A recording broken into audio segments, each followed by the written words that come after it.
to the baseline.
Get down to the baseline.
let me unpause that game. Just gonna wait for everybody to be on the map.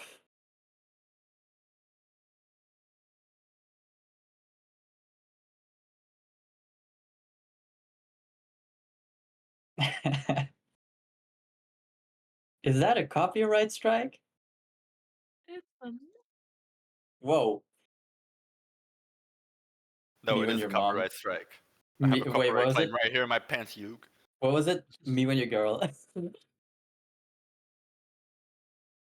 All right. So I believe Clue might also be on the map at this point. Yes, I'm not. Okay. So we are jumping back to this side of the story once again. After the other portion of the story left off in an admittedly somewhat surprising turn of events after some final revelations were made to Heidi and Jax as well, and their plan until then quickly shifted in a different direction. We are going to pick up with them once we're done on this end. But quick recap for you here. You have, with your group of adventurers, traveled toward Nieman's Land, where you wanted to meet and talk to the local orc tribes in an attempt to get them to A, stop fighting against the Laguz people of La Sauvagerie, as well as offer to them, perhaps in exchange for their support and services, the land of the elves that is now abandoned. You traveled through what could be called another set of corrupted woods here within Pernol, which happens to be a reoccurring situation from the looks of it. Although this one is corrupted in a different way, or at the very least, not quite yet corrupted, but the groundwork has been laid. From what you can tell, there are certain golden specks within some of the trees. Some of the animals even have golden specks on their bodies somewhere, which to those of you who had encountered him already, and then upon getting confirmation from some of the orcs that you had met at this point as well, all ties back to the one called the Snake Charmer, which is an underling of the clowns. And we had left off last time as I believe it was Clue who initiated the conversation with the orcs that you had heard just on the edge of these woods that you came out from. And your party eventually introduced yourselves to them. And it seems as though you've kind of struck some sort of a deal with them, although it is still a little bit wobbly and not necessarily set in stone, but the conversation has been started at the very least. And we'll pick it up right there as you five are currently with the tribe leader Kuzukul, as well as a loudmouth called Hitster. Bazgulub. A loudmouth that is called Bazgulub and seems to either be an underling of Kuzukul's who just has far too big a mouth for his own good, or might be a separate leader of sorts here. And you have laid out the plan to them, which, unless I'm mistaken, was that they are to be the bait for the snake charmer who is said to still be somewhere in this region. It's sure up for debate. It is up for debate. And with that, the stage is yours. Could I make an insight check on how much of the group seems to My. agree with the leader and who agrees with Shitster? Yep. Cusco. He transforms into a llama. What the hell? Yep. 21. I don't I know love why that you're it's making typing us. SCVs. Yeah, Yeah. I don't know how to change that. I literally have Octa selected. I have to admit that's one of the things I've also not figured out in this quite yet. But 21 inside check. these orcs are not necessarily hard to read, perhaps with the exception of the tribe leader, or what's his name? Bazgulub, who also just seems to have such a shit-eating grin on his face at all times that it's a little tough at times to know what exactly he's scheming, but the vast majority of the other orcs are a little bit simpler. And from what you can tell after this conversation, or sorry, before this conversation, it was kind of a 50-50 split in terms of either walking through the forest or then walking around the forest. And after the conversation with you now, it seems as though the split has shifted a little bit in the direction of Bazgulub, but not necessarily, perhaps necessarily of any distrust toward their leader, but distrust towards the decision he is making with foreigners, strangers such as yourselves. And you see, what should we call it? Perhaps like a 35 to 40% at this point of these orgs are still kind of standing by the tribe leader and are openly standing with him, whereas there's a couple others that used to belong to this group that are slowly, silently, without saying anything, kind of shifting a little bit away from that group and keeping a close eye on yourselves. Whereas the ones that were following Bazgulub or were more on his side of things haven't really changed their stance and have remained where they are by the shit stirrer.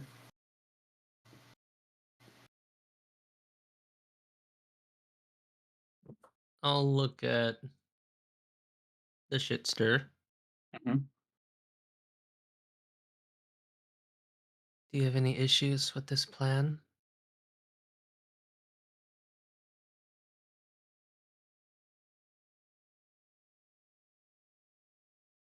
Well, the issue I have is we don't know you.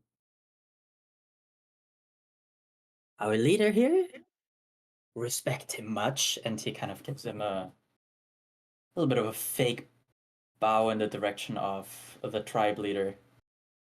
seems to believe that you are our way out. But what if you. Sorry, what if we are your way in and nothing else?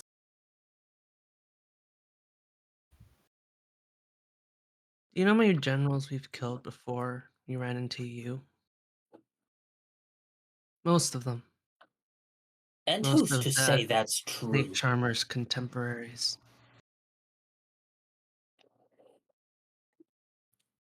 Who's to say that is true? None of us have ever seen you before. And now you show up in our domain. Is it a display of strength that you want, or are you just trying to stir the pot? I'm worried for my people, of course. Kind of takes a step back, Akuta takes 2 looking. steps forward. Looking back and forth like, am I up? Am I up?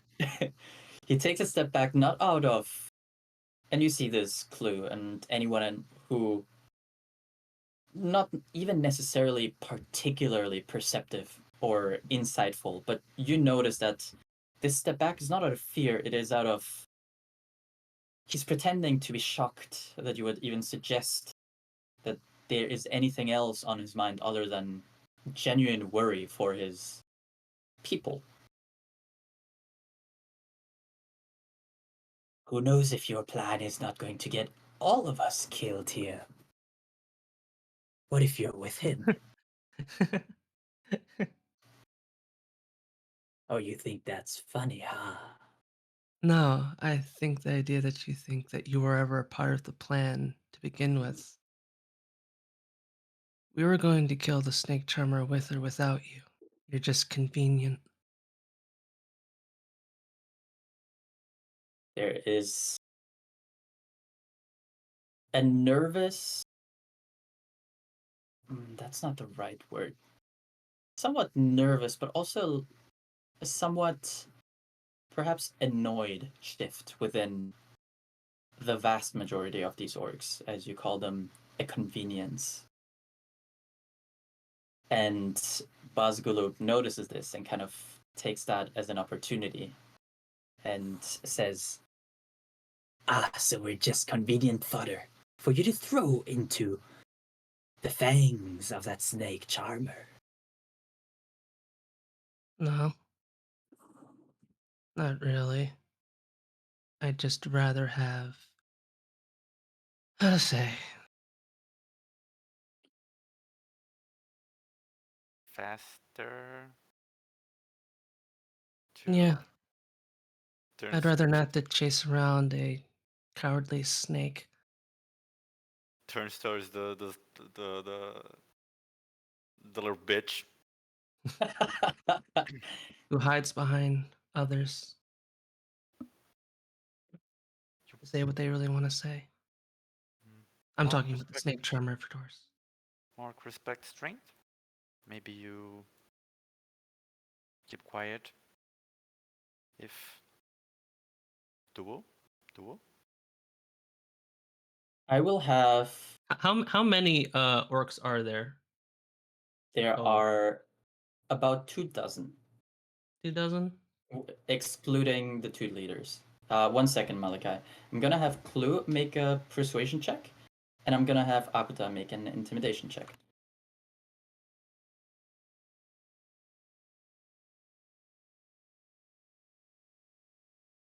Lyle, What did you want to do?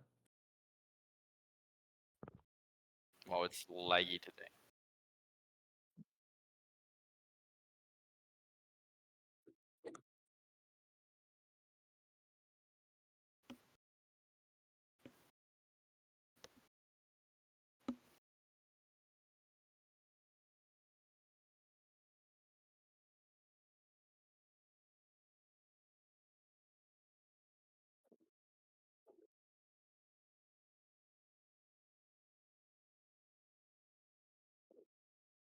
Kind of squints. I see your angle. However, I'm thinking because they don't know you, they've never seen you, and you just came out of the woods. This might accidentally have the opposite effect. So I'm not gonna make them reroll anything or impose disadvantage, but I'm gonna keep that in mind. It might help in the future, but not in this instance because they simply do not know who the fuck this random new orc is. Lyle, Yeah. Lyle is gonna turn to General Cherise and say, like, kind of loudly, didn't we offer them a city?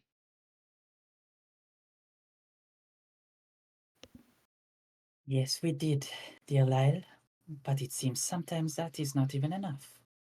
I feel like that's like a lot of stuff for like just a little bit of help. A little bit of help. Baskulub again. What about our lives that we could lose? Mm, What about that? So you're afraid then? Orcs are never afraid. So we fight? Clue is going to sort of use his logic against him and look at the orcs. You'd follow or listen to a man so afraid of dying in battle?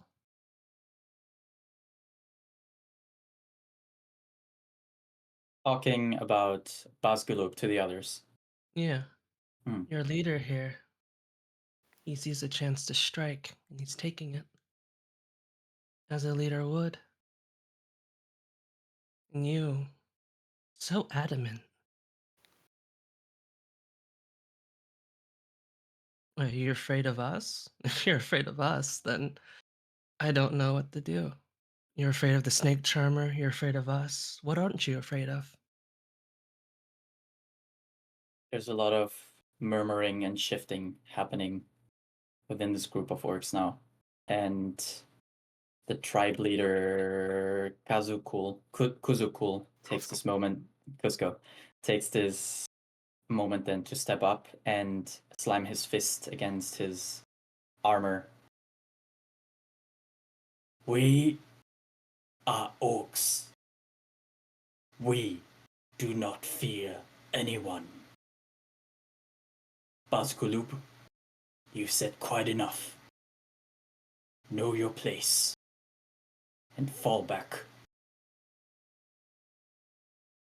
Bazkulub looks properly upset at this development here and takes a few steps back, kind of lowering his head but glaring at you, Clue, as he does so. But he is How did the quiet. other orcs react to that call out, though? The other orcs, after Bazgulub takes a step back, kind of quiet down and look up at Kuzukul again, who will then continue. As your leader, I have deemed it important that we collaborate with these strangers. Kind of looks at Ceres, whom he probably has encountered in battle at some point. Sometimes the enemy of our enemy can be our friend. Alone, we cannot defeat the snake charmer. Together, we may be able to. We are orcs. We do not fear. But we are also, And he's looking at you now, Clue. are not stupid.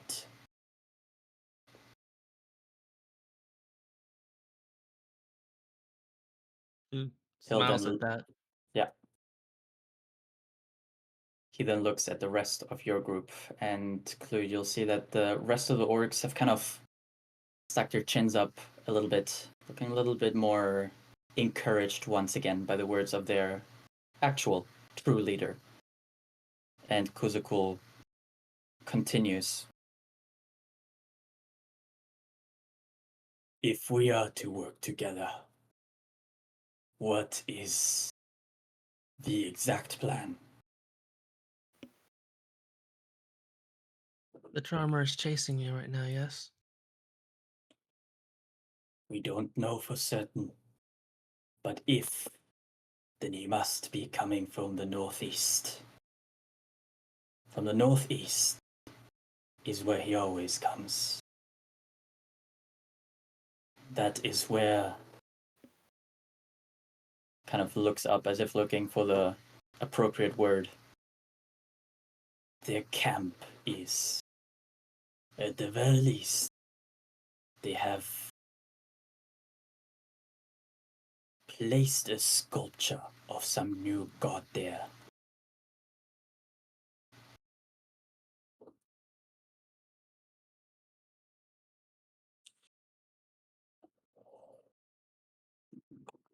Lead us to this camp. If you get us within the snake charmer's domain, we can handle the rest. If you choose to fight at that point, if you choose to flee, we'll still fight the snake charmer all the same. We're going to. But we need the location at the very least. He nods at you. Let us set camp for the day here. It is getting late. Night is coming. There are dangers in this land at all times. I will inform you as best as I can and discuss details. And anyone who has an insight above 14, who I don't know off the top of my head who that is, passive insight, you would notice that as he says discuss details, he is very subtly tilting his head in the direction of where Bazgulub is at the moment. Is that acceptable?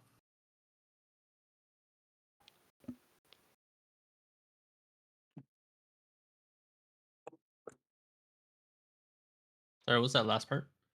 Is that acceptable? Cerise is just looking at both Malachi and Blue. I need the last 2 sentences. Sorry, once he came and gave me food. Is that acceptable? He said. And then Therese is just looking at Malachi and Clue, since you two are the designated leaders for this. I give Malachi a look as if to see if anything to add.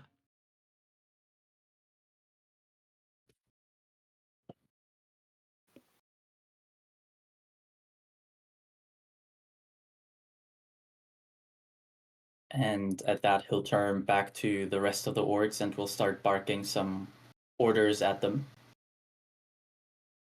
At which they'll immediately start setting up a camp, and you see that this camp is, while perhaps not the prettiest looking, very effective and very quickly set up, where it might take many others perhaps an hour and a half to set something of this nature up. Within the next 30 minutes, the orcs will be set up, and there is one tent that is a little bit larger, and well, you can tell me if there's anything you would like to do during those 30 minutes, but once it's all set up, Kuzukul will have you all summoned into his tent to discuss more details. I would say Lyle would probably just end up helping put up tents and stuff, even like just silently walk over and help out. Okay. So Lyle is on the side pitching tents. Great.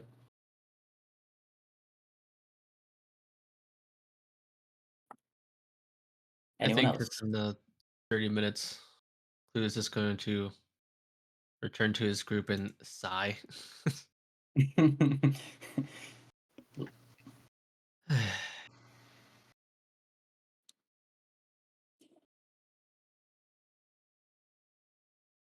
That was quite well done.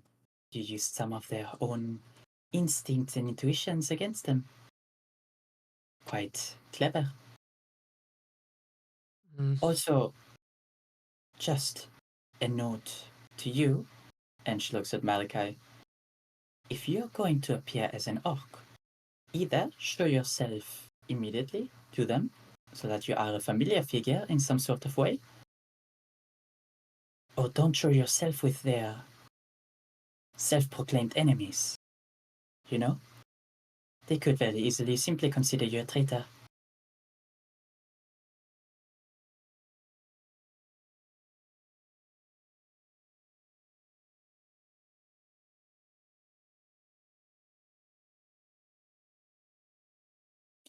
And we are lucky everything went well. It is just a suggestion for the future. I have been around these people for quite a while, so I have a decent grasp on what they are like. Although, of course, although even this is somewhat surprising to me. I've never seen them this open to communicating and collaborating. Whatever is happening here must truly have them shaken up. We have to get them on our side. Is that clear? yes. Did you ever see Primavera before you changed it back? Well, I unfortunately never did. Once, when I was a little girl, I had a fear of spiders. No, I wanted to travel toward the land of the elves. You know, it was kind of a mystery. What happened to them? Where did they go? But our land has been stricken with war and battle for as long as I can remember, and it just so happened that from a very young age I was quite adept at having a clear oversight of things when necessary, even in moments of panic and stress. And so Lord Gogol, bless him, insisted very early on that I join his ranks and work directly at his side. Kind of shrugs. And so, unfortunately, I've never had much of a chance to see the world until really now. seeing Invierno was also my first time now. We would only venture to the border, but I'm sure you experienced this yourself. The snowstorms that existed within Invierno up until recently made travel there quite, let's be honest, obnoxious. So we never ventured deeper in there. What did we have to gain from traveling into the snow anyway? You know? Don't let the frost maiden hear you. I I think we said the same exact thing, really. Yeah.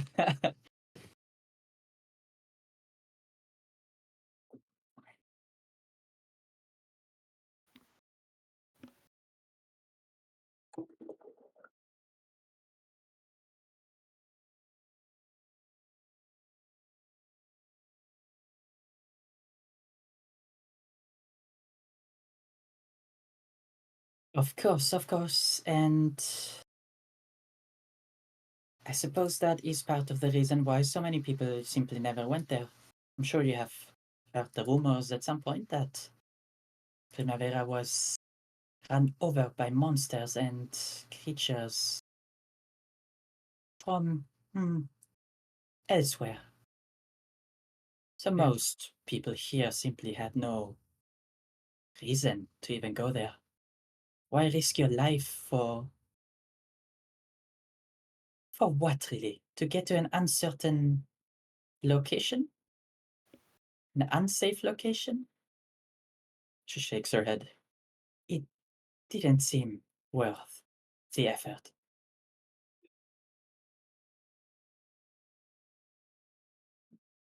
Yeah.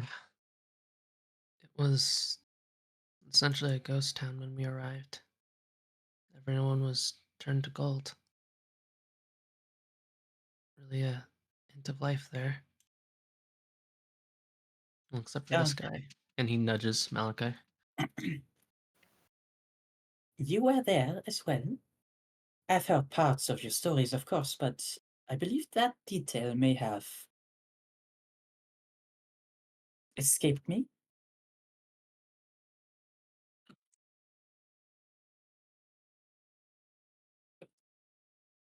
And you were not turned to gold.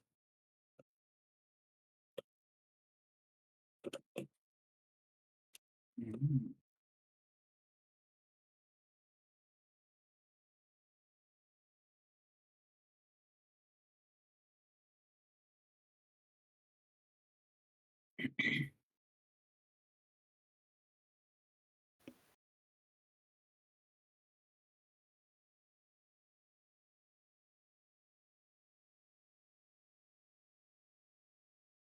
Sounds a little rich for my blood. Agree, Get Lyle. raised.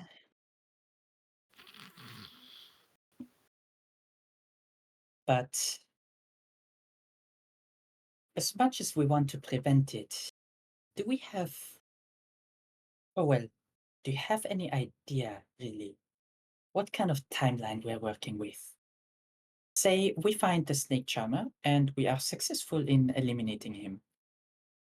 Will his influence continue to spread? Do we need to find some sort of. What do you call that in terms of magic? A countermeasure? An antidote? No, that's not quite right. A what? We... Hmm?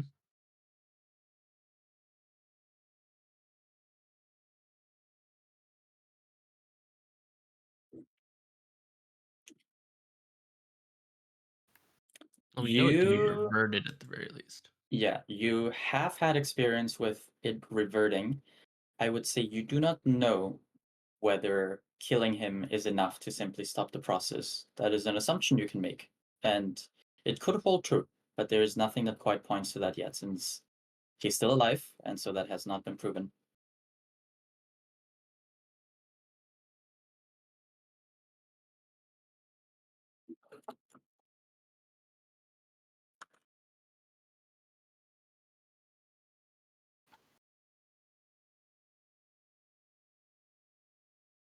A talisman? Of what kind?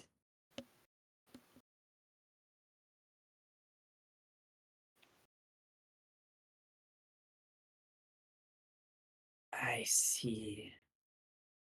I do wonder if we should have brought her along here. Is this Well- the moment where the sending message arrives? It would be really fun if it was. Actually, hang on. Where did you send it? I think it was a day I- before this, wasn't it? It's at the chat, but it was. I don't know what the timeline is here. Hang on.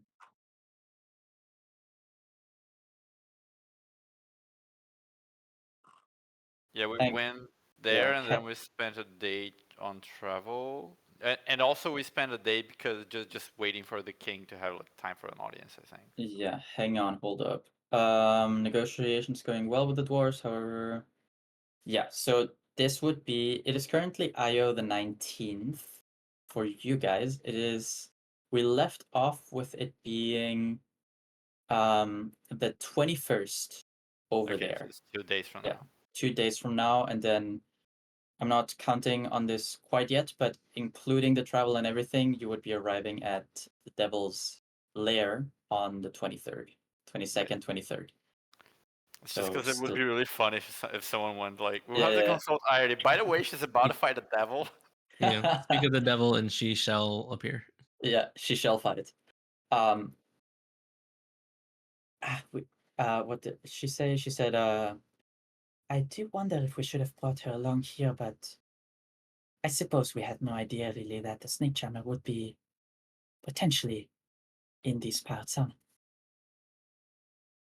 Well, nothing to do about it now. I can do what I can with the knowledge that I have from when we last faced off against the curse, but I'm only good enough for practical knowledge. I don't know her exact methodology.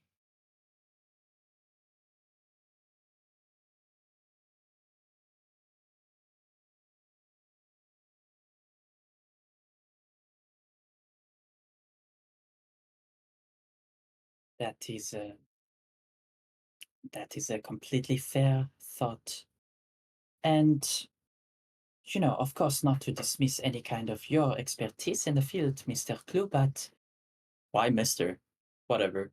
Mr. I'm Clue, pretty sure I can. If someone can kill you, you should call them Mister.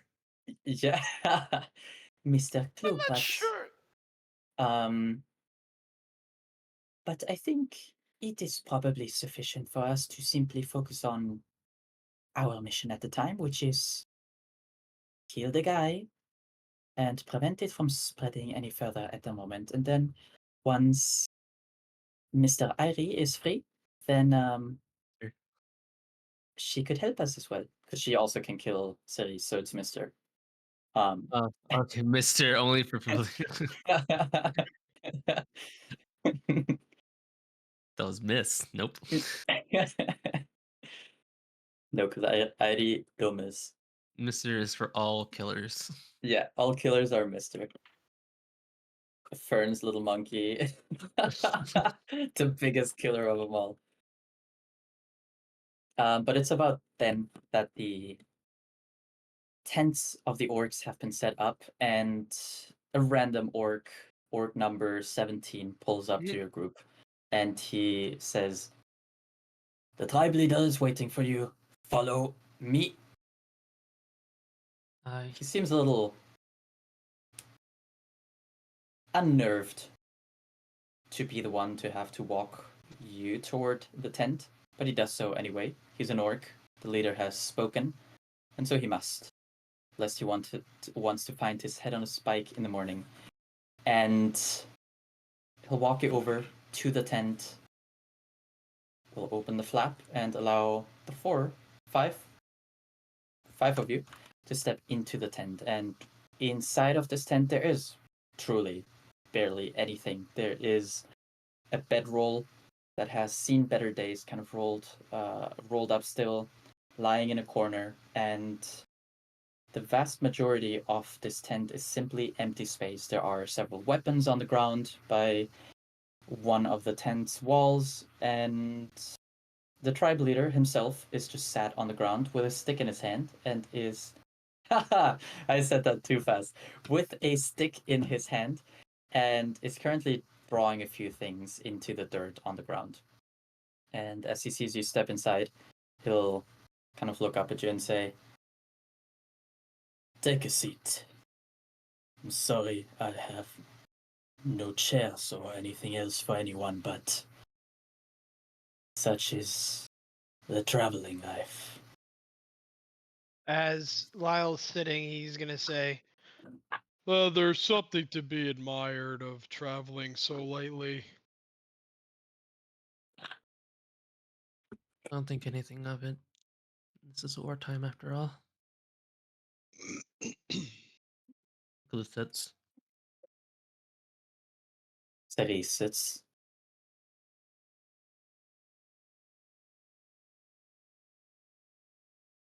What are you drawing? Yeah.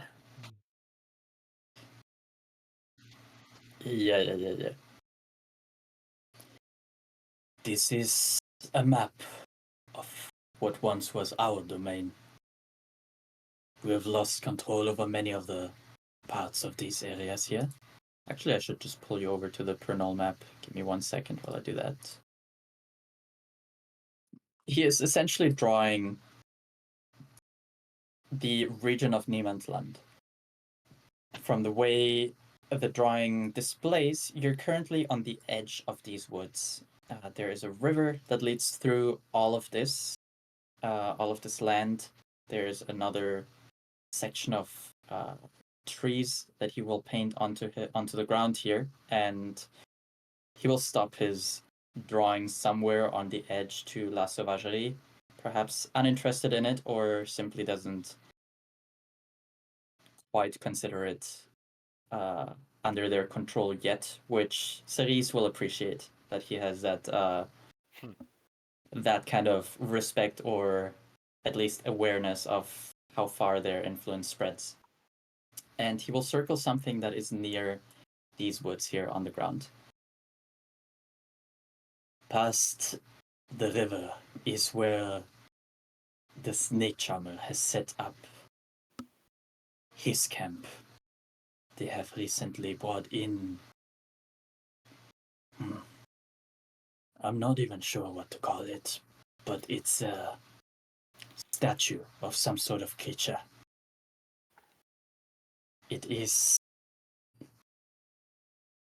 quite tall. Somehow looks like it doesn't belong here. There's a few tentacles on it. And although I call it a statue, every so often I had the feeling it was moving. Kind of shakes his head at that thought. Say that again?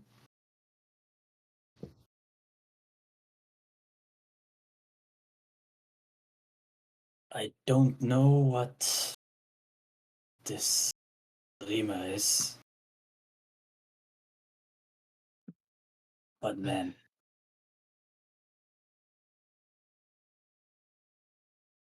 and why is it here? In Auckland. Not to be mistaken with Auckland.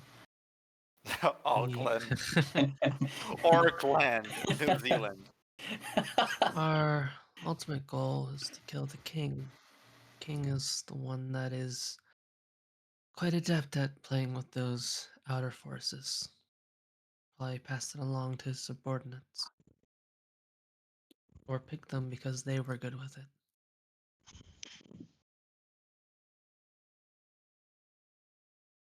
Well, regardless, I believe I will leave that thing to you. What is it exactly you need from us, Orcs, besides directions? Hmm.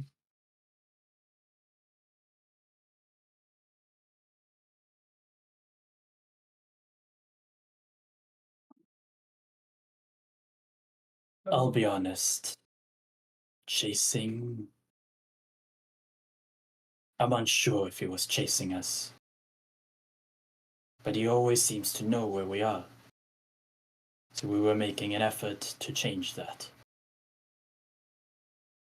But he was trying to convince us to join their ranks. Can I make an Arcana check to think like was he just scrying on them, or can I like detect magic and check if there was something else going on? Mm-hmm.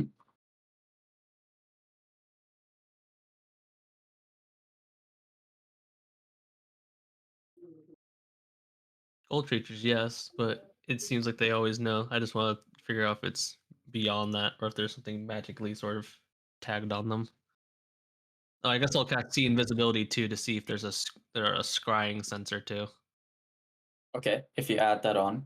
I was gonna say with your Arcana check, as good as it is, it could be either of those two things that you suggested. Considering you're dealing with someone who seems to be quite proficient and powerful in terms of magic, it is not out of the question that he either has a magical sensor on them or perhaps there's an object that they are traveling with that he is keeping a close eye on, or perhaps something entirely different. You're not sure. It could be any of these, or it could be none of these, and these orcs really are just in their heads and a little paranoid about how much the snake charmer is able to do. But if you want to add any spell onto that, that might change some thing. Yeah. Okay, You then do? I'm just, if I know that, I should know that by now. Okay. Ping me your detect magic, please, again. I'm just gonna do see invisibility then. Mm-hmm.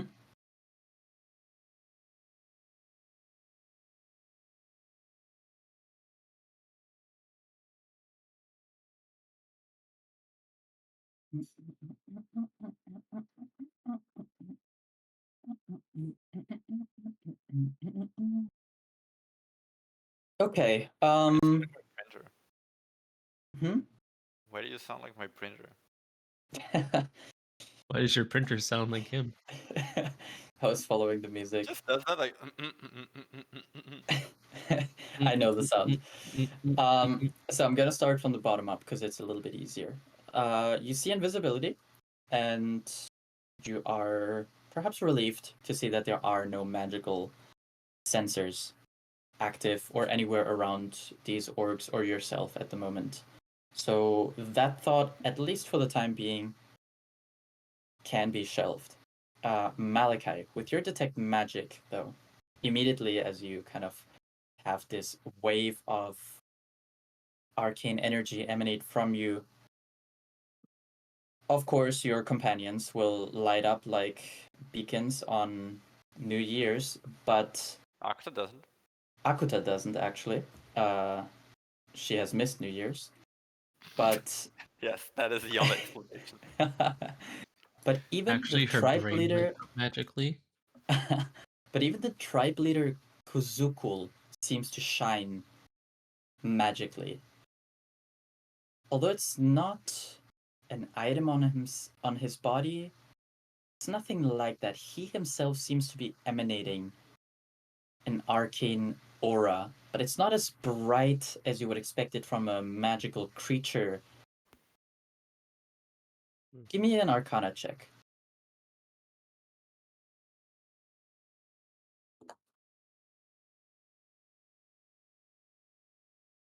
I hit it. I know, I know. And this happened to me.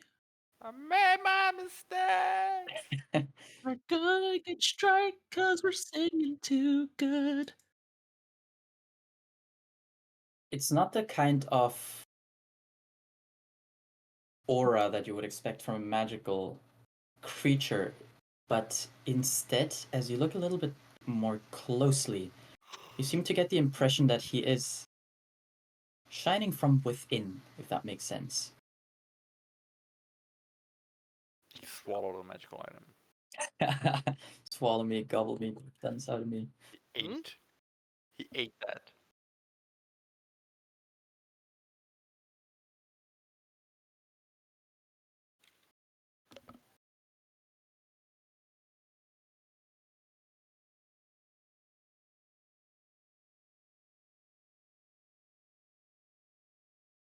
Difficult to say.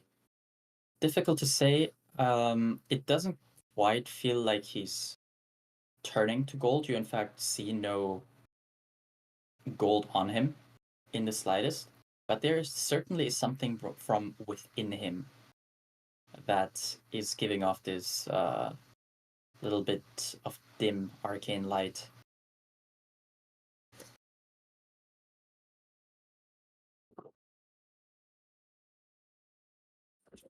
High school. High Hang on. school. Schools of Magic. Thank the heavens I have this bookmarked. It is. Transmutation and I hate attack magic so much. I also don't like it, but you know what? It is a necromancy paired with divination. oh. That's a weird combination.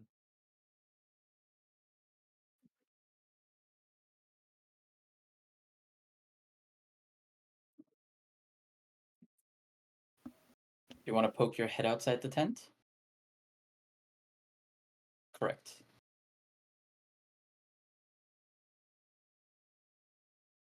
Okay. Yes, you would have seen, not in all of them, but in some of them, you would have seen a similar light. A shimmer. Shimmer? Mix,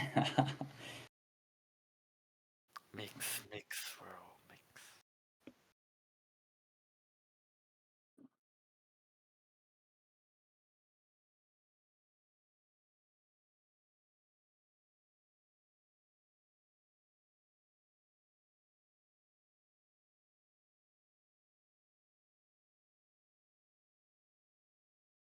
Or one of his soldiers. He seems quite proud at that question and kind of sticks out his chest. Of course. Injured, but victorious. Always. Orcs.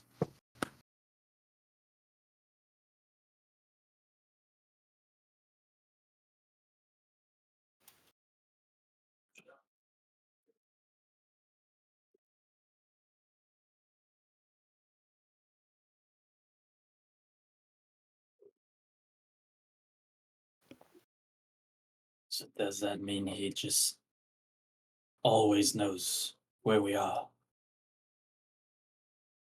A likely scenario.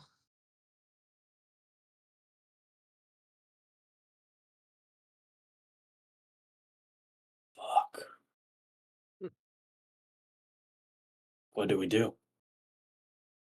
Give me a moment. Do you mind if I can get a little blood? Thanks. Raises an eyebrow. What a normal request. Yeah. Are you gonna take it from me? Kind of smirking. Akta slowly, slowly puts her hand on the hilt of her sword. Hold on. I have like the perfect thing I sent Akuto over this. Hold on, let me see. Akuta wanting to fight everyone is like me wanting to run inside the Pokemon Center in the early games. Oh, hold on, hold on. Hold on. Now's not the time for this. I found it. I found it. Where am I posting this? Out of character chat. Doc has seen this, but Dogs. this is Akuto. What? It's that, yeah. Just standing behind in the background, creeping Oh. over. Ominously. What did he say? He said, "Do you want to take it from me?" Are you gonna take it from me? Clue is giving him such a dry stare. He's so like, he is so tired. I mean, you want me to? There's no need. We're allies. Right? Thank you. Anywhere in particular you want it from? my Tell you what. hand, arm, chest, my heart.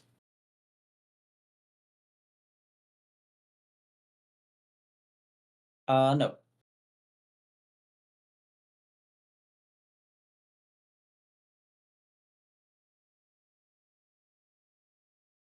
Do you have somewhere to put it? Or just on the ground? Hold on. Oh, you got tools? And he will, quicker than you expected, probably, reach for a blade that was on his belt and will slash it across his hand. If you were close to him, Malika, you'll definitely get a little bit of blood on you as well as he does so. And he just kind of smirks at that and then clenches his fist and presses some blood into your vial that you're presenting to him. Look at Malachi.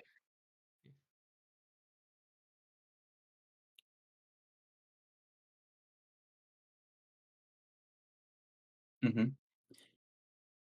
And to you, Malachi, as he does that, there are now glowing spots on you, and the blood that was leaving his hand was positively glowing very brightly to you.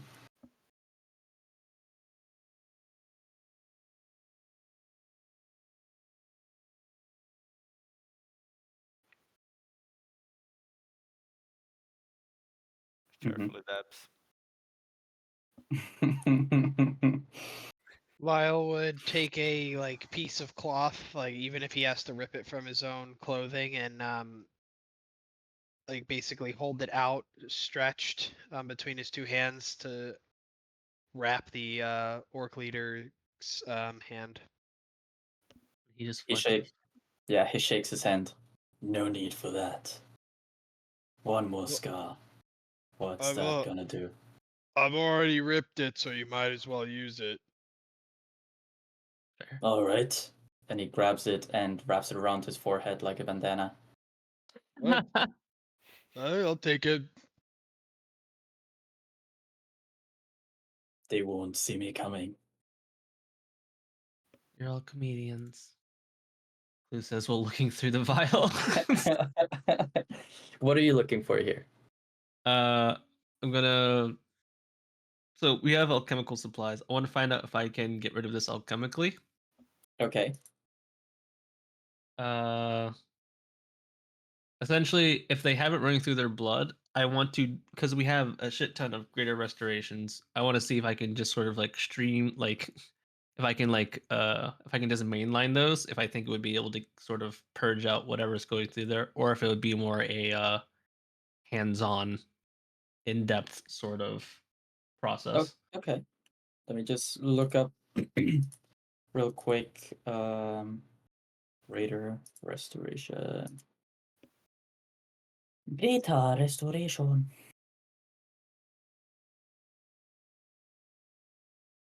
Greater absorption. I don't think that's the one, huh? Oh, that's. I think I always have that insight once I look for this. That's not an actual potion, I believe. Yeah, that was fully made up. Greater Made it up. restoration. It's Made it up. Made it up. Made it up. Okay. Give me an alchemist's tool check. Check. This will take you a little bit of time also to look into. So if anybody has something they'd like to say to Kuzukul in the time being, go for it. But also roll that. It's so unfortunate. This is gonna be a weird thing I'm gonna do. I'm gonna do acrobatics because I don't have any other ints that I'm not expertised in, and I don't have alchemist tools on my thing right now. So I'm just gonna Fair. do You start doing tricks on it. start breakdancing. Alright, it should be a 23. Okay. Malika, you were saying something?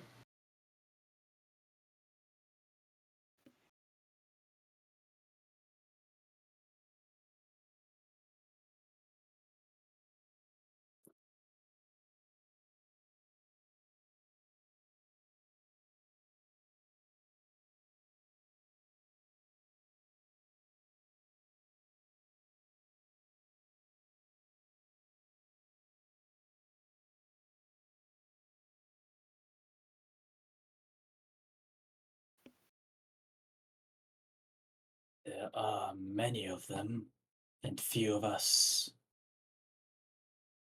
But if that's what it takes to remove him once and for all, the Orcs will do their best.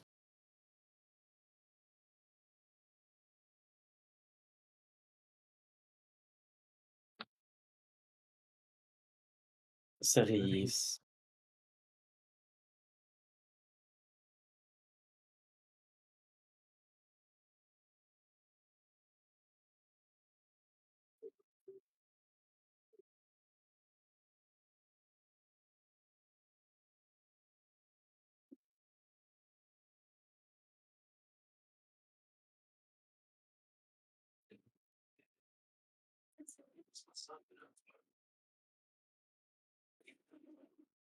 Of course, I would have to see the area that we are going to be fighting in a little bit more closely before I can make any such suggestions, of course.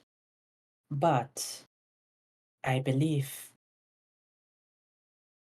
you two in particular should not show yourselves to him. In fact, it would be best for us to work under the assumption that he doesn't quite know that you are here yet. That way, he might be more willing to step out of his comfort zone. If there is anyone he might be worried about or scared of, it is very likely not necessarily just you two, but the force that you two and your group bring to the battlefield. Which is. Oh, you continue.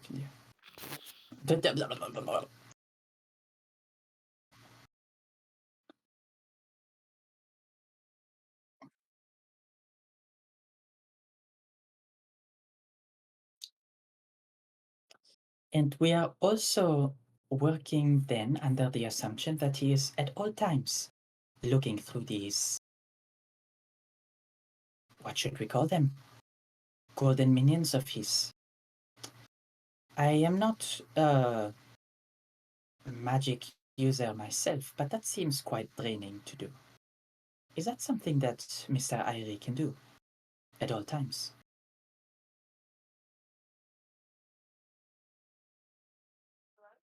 If they're using a sensor, it's likely a more involved. You cut off a little bit. Oh yeah, like mumbling because Clue's mumbling as he's looking through I it. don't know if I lost Malachi or if I lost myself. Oh, There. Clue's just gonna say,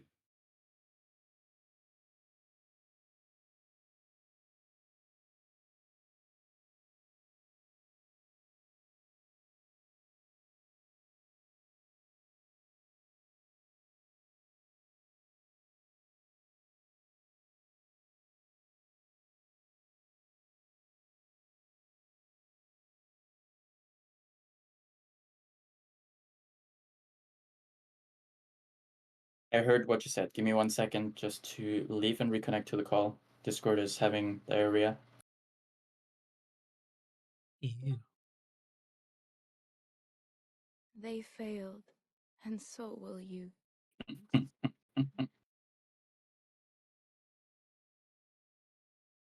Why is my Discord ping?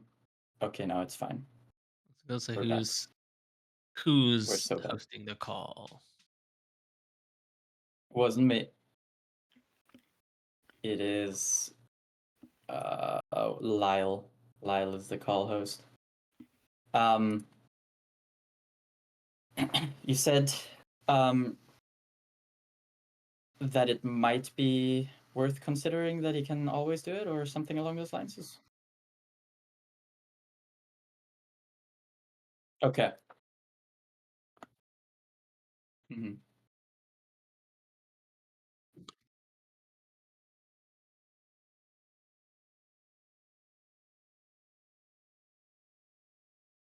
Mm-hmm. Mm-hmm. Mm-hmm. There's much to be considered, and there are many, I suppose, many points that we are not entirely sure of.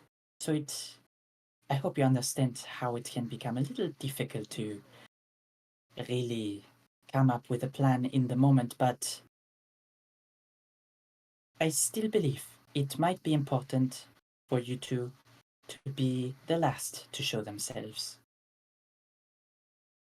Everyone else to him is probably not a threat.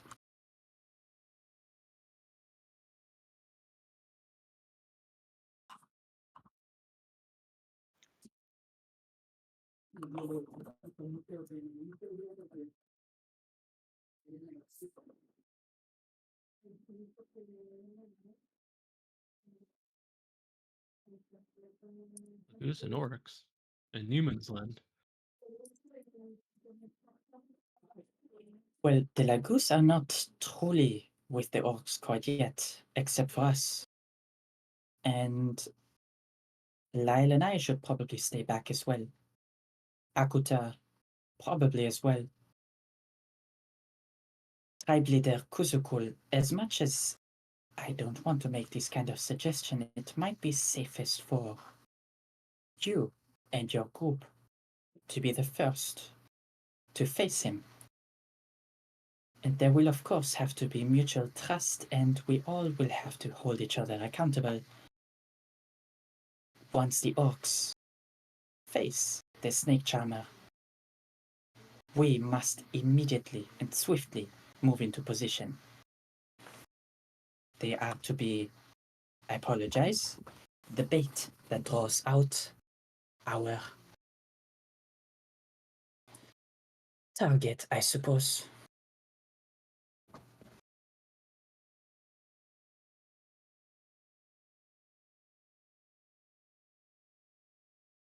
It is about then. Oh, sorry. You go, and then I'll go again.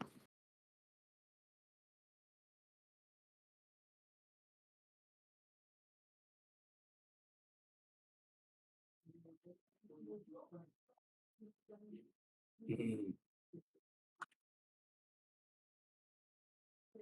Mm. It is about then, Clue, that you finish breakdancing, and you've inspected the blood a little bit now, and it seems as though whatever was whatever was done to these orcs to mix something into their blood, be it through an open wound or a spell or something, anything else along those lines. There is a scent of something foreign within the blood of this orc, which, from your previous experience, kind of not tastes, smells a little bit like the signature of the snake charmer. And you have high hopes that if these orcs were to consume a greater restoration potion, that might be able to remove their affliction if you considered it a curse of sorts. Hmm. That's way too many.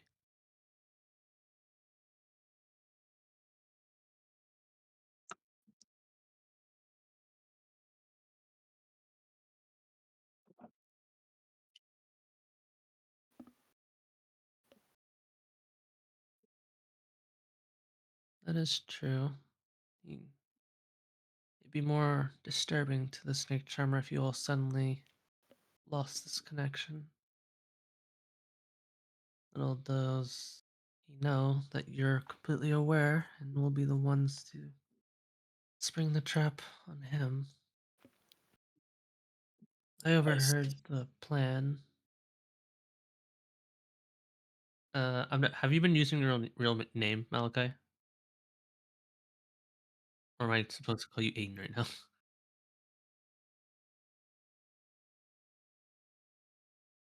If it, Others wise. Otherwise. Get the Mal- American. Get the American. Malachi,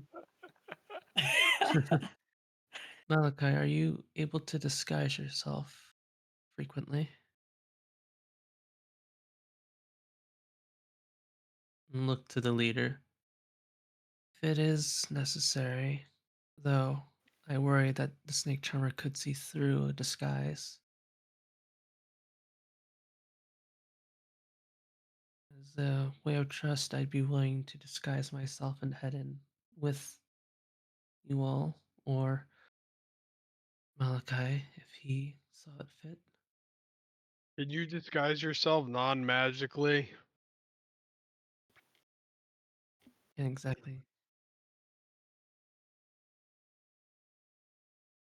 Well, I'm just saying, if she could, if they, whoever this person is, can see through magic, maybe like a more physical, conventional way of disguising with like face paint or something might be better.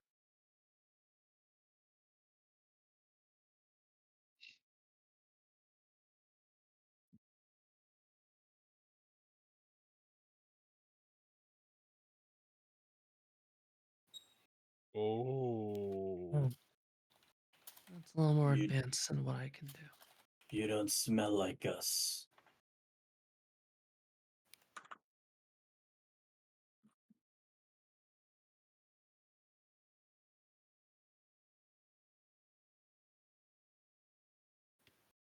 Lyle lifts up an arm and sniffs his armpit. That's true. Does Lyle smell like an orc? Maybe a little bit more bay kind of smell. Salty orc. Yeah, yeah. Salty orc. No, with a Y, not an E. He smells like a bay. Both. Uh, Baby. the baby. Oi, bay. Oi, bay. Ugh. Do me a favor, whoever wants to do this one for me, since it is getting later in the day, roll me a d4, as the conversation will then continue. And Kuzukul will say, I say just let us at him. Let us face him. Throw him out. Get his attention. And then I trust that you have our backs. Believe me when I say this. I want nothing more than to kill all those damn clowns myself. Well said. You speak like an orc. I like you. I could just tilt her head, like, no, he doesn't. Sometimes he does. For very specific people, he'll talk like an orc. It is at this point, then, that unfortunately or fortunately here, there are screams from outside the tent. Not screams of fear, but screams of warning, screams of preparation. And Kuzukul's ear immediately blah blah blah. Kuzukul's ears immediately begin to twitch as he listens to what is being said. There's an attack. Grab your weapons. It is time to fight and kill some shit. Doubt it. They wouldn't come this far. I hope. As the five of you, sorry, step outside the tent, followed by Kuzukul. Give me just a moment to set something up here. Maybe you should start putting us on the map now, so by the time we're there, you'll No, be this done. is it's gonna load fast. The first thing you notice immediately upon stepping outside here is that Oh. there is a heavy fog at this moment in this nighttime. The moon is up in the sky. There's still some light from the day that remains here, but something ominous is washing over this camp at the moment. Don't even try dispelling magic on it to get rid of a square of it. But you then hear screaming. References will be made at all times. There is screaming from the orcs, and some of them are pointing up at the sky. And although you don't hear anything, you see dark shapes flying through the night sky. I was joking about the dragon. Did we It get a just short looks like rest? bird. Yeah, well, it's been a long rest, essentially. You've then traveled through the Yeah. day after the Yeah, but- encounter with the Dread Crows, and the new day. Yeah, this is Is a new now. day, so you shouldn't have losed anything. Correct. Okay. I still had like all of my stuff gone from the last fight. Do me a favor. Where I'd like you guys to place yourselves will be about where the tree is placed up top. Well, The if one you would that's like fallen that, over. I'm not I'd love into it. that, actually. Now, what I will do, for the sake of not running a million NPCs and PCs, there will be fights happening on the edges of your experience, but they will be dealt with off screen. Those are fights that you kind of just hear in the background, while you, Five, will be dealing with something else. And even the tribe leader Kuzukul is going to simply nod at you, leave your worries to yourselves, and is going to head out to help his orc brothers in this battle. I'm missing 2 tokens. I'm starting an encounter. So once people want to start rolling themselves in there, you can do so. I'm missing just Cerise. Thank you.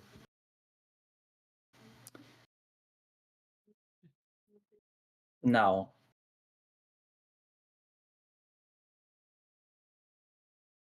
that's a good one. I've done it.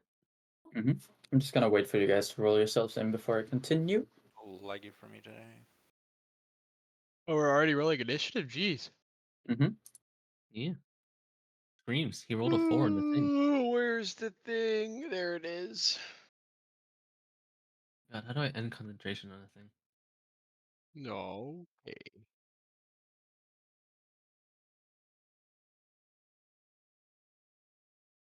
Right click. I get advantage on initiative. Let me roll. All right.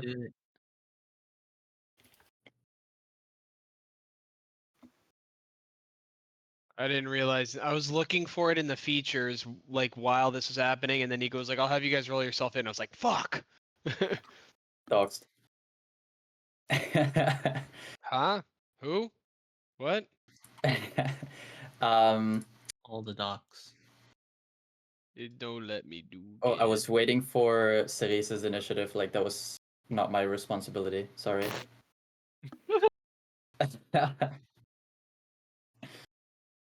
Yeah. Cerise. Like, you want me to play 2 characters again? Now that this one's a little complicated, I don't want to put that on somebody else if you're already running one. I broke it. It won't let me roll another. Can you not just up arrow? No. Initiative, yeah. What did you say to break concentration again? That is. How do I do that? Lightning bolt. Ah, okay.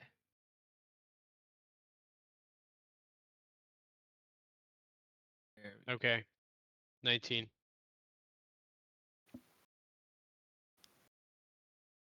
Okay, so we have 20, 19, 17, 23, 20.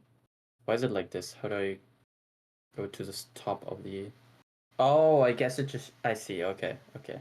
So the middle arrow just shows that the next person... Okay. Gotcha. Yeah, I don't know why your 23 is over on the right. Like I thought that would be first, but Yeah, no, I guess it's just showing it differently. You know, like instead of having the highest on the Mhm. left, it has the highest in the middle, just to like show who's coming next.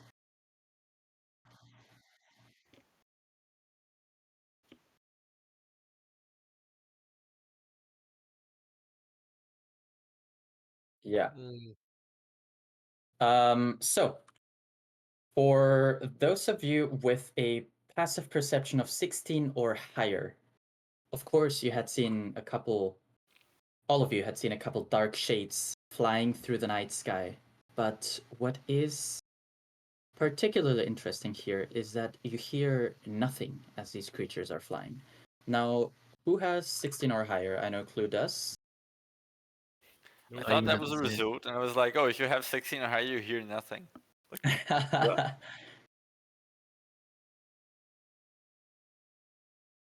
Okay. My perception's too advanced. Okay. How about Lyle and Akuta? Nope. 15. Okay. 15 or 16, you said, Akuta? 15. Okay. It's a small number next to the plus, right? What's your perception bonus? The number next to the plus. It's like the Just tell me your perception bonus. +5. Then no. yeah, it's Okay. 15. It's right next to the +5. Yeah. Yeah, that's Yeah. what I mean. I was just making sure it's that little number next to it. Yeah, it is. So those of you who do have a higher one, which is Malachi, Clue, as well as Cerise, what you will see flying through the night sky quietly are creatures with smooth, oily, whale-like skin that reflects against the night sky. There are unpleasant horns that curve inward toward each other. And there are these bat wings on their back that beat quietly, making absolutely no sound in the night. There are prehensile claws on their long limbs and tails that lash needlessly. And these creatures seem to all have a very still face, no expressions.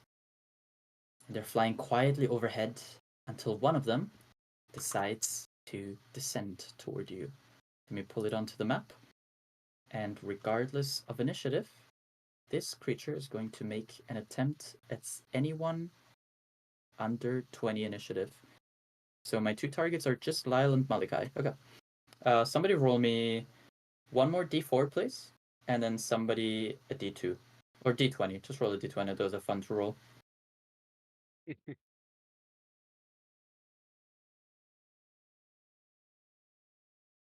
Who wants to have the fate of Lyle and Malachi on their hands? Okay. Well, He's gonna All be right. Lyle. Big ass thing. All right, Malachi. Malachi, good luck. As this creature, it took so long to proc here. Yeah. Funny. as this creature descends from the night sky and will attempt to attack you here. Okay, so first thing, Do we know what these are, by the way? Or are they like new looking? they are new looking, but you might get something during the battle. Let me see what I'm gonna attack with. I am going to make 2 claw attacks here against Malachi.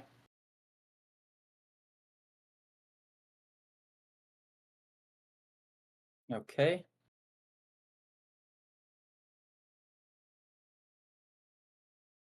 Okay. That is 16 points slashing damage, and you are grappled by this creature, by this unnamed creature now. Can I ask a question? I guess What if I said no? Can you it didn't imagine? start at its turn within 30 feet of us, right? No. Okay.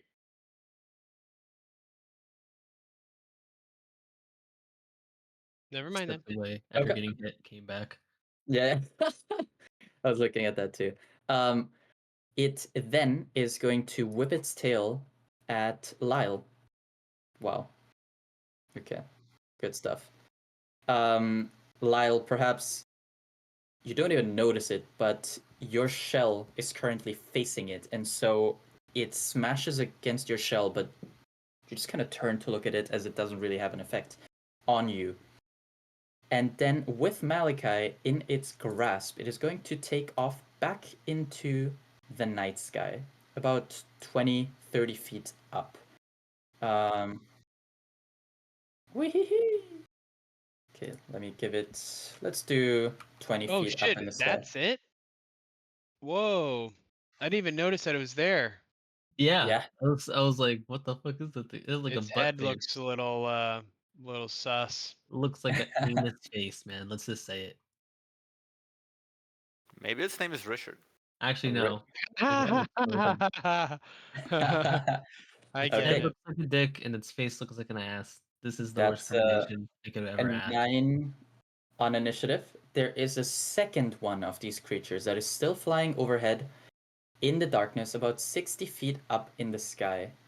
No, not 60. Let's say 50 feet up in the sky, but it is currently looking down at your group. Perhaps looking for what it could grab. And so now, how do I advance initiative here? Next turn. There you go. Huge. Okay. It is now Akuta's turn. Okay, so that thing is 20 feet up in the air. Mm-hmm. Get it down here.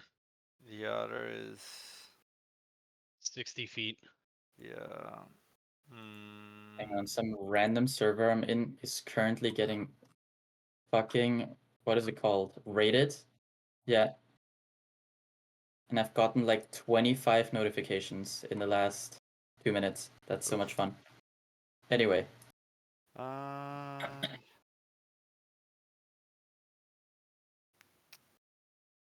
I mean, I Get it down here. These options are extremely limited. yeah, like you're talking like I'm a ranged attacker or something. Like I also need someone to get it down here, big boy.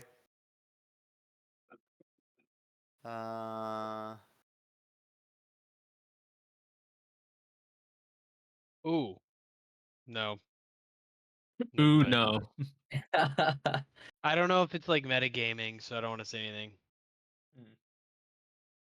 It's never metagaming because we have the we have the battle tactics, and we can talk to each other about things I'm we gonna just wanted to. I'm gonna just use the technique on that thing that is carrying Malachi. Cause Okay. it lets me flesh step towards the creature, so I don't need to like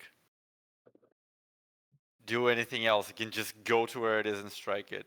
So Akta just like sheaths her sword for a little bit, and then disappears and like basically just reappears on the other side of the thing, kind of like here, Mm-hmm.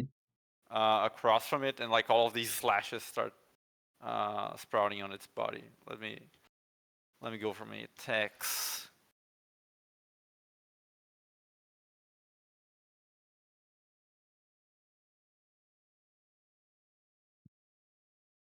$25.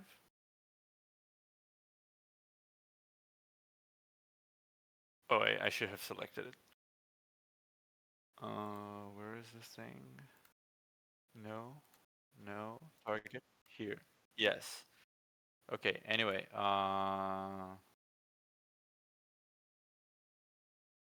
so yes, that's 9 damage, assuming 25 hits. 25 does hit the creature. All right. Hang on, let me go back here. Apply. Okay, 9 points of slashing. Second strike. Okay, Oof. 18. 18 hits, yeah. Okay, plus Let's go. 2. Okay, Third strike. hang on, I have to pull up the little health bar thing. There you go. Yep. Third strike is a 27. Yes, hits. So 12 12 points. damage plus 2d4. 7. Okay, Fourth strike. 29 Oh my yep. gosh. for Getting 10 better. damage plus 8. Okay. Fifth strike. Yep. War fighters, man. All right, that's 9 damage plus it's the fifth strike, right? And I haven't Yeah. missed yet, so 10. Okay. And the final one If Hits. that crit, it would be crazy. Oh, I also have advantage on all of those. I forgot about that. Oh no. No, they're really From? looking at math. From the fighting spirit. I always use fighting spirit when I action search with the Okay. technique. It's part of it. Okay. I'm gonna crit fish later for all of them. Yeah. Roll I me the guess it's final better. damage. And then for this strike, that's 11 damage plus 5d4 with plus 11. Okay. So 22 damage. Now crit Uh, fish me out. I'm gonna crit fish all of them. Nope. No. Nope. No. That looked close for a second. Oh. Oh! Nope. Uh, The here. last one? Oh, one more. No, there's still more. Oh! There's still more to fish. Yeah. Oh, These are all 19, really good 18, rolls, though. 17. Yeah. There's one more, right? 12. Okay, no crits, no crits, no crits. Okay. But all incredibly good rolls. Does your Okay. weapon have a mastery property? Should. Let me I don't check. even know what it is for the longsword, to be honest with you. I think it's just to I think it's give low. you. I think it's low. Oh, I don't. What are you basing it off? A random one, or did you just choose one? Well, I can choose it as a. I should check that. What's a It's katana? yeah, it's a katana. Like it's not So technically. A katana isn't a longsword. I would be using with strength, and I'm not.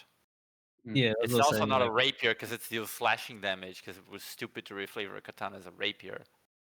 yeah, I was just saying this whole thing is homebrewed in the first place. I don't even know what you. Yes, exactly. I mean,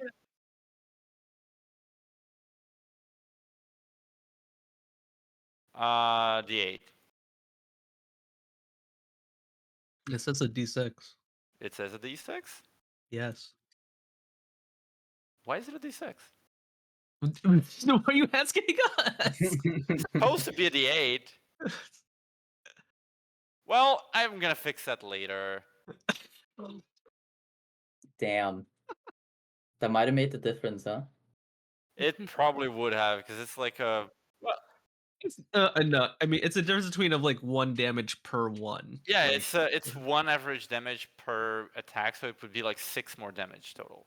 yeah, 6 On total. average. Does 6 change it? No. Okay. Close. In that case, Close, yeah. but no. In that case, we don't need to revise anything because it wouldn't have Yeah. mattered. Katana's a finesse weapon. What are the finesse properties? AI overview of Katana weapon mastery D&D 5e. Well, no, he's using Dex, so it has to be finesse anyway. So, what are Mhm. the finesse properties? Yeah, I Master don't know. properties. Yeah, masteries rather.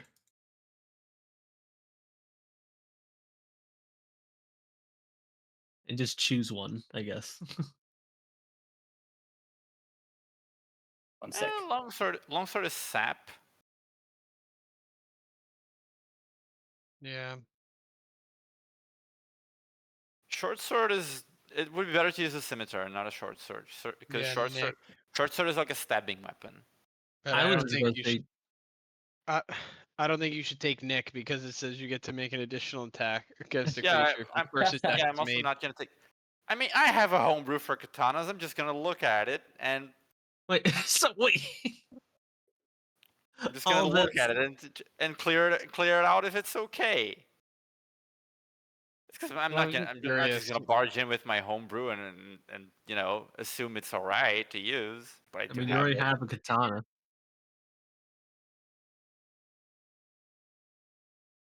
It says if you're wielding 2 light No. weapons, though. Yeah, Nick is for 2-weapon fighting. It doesn't work like normally. Correct.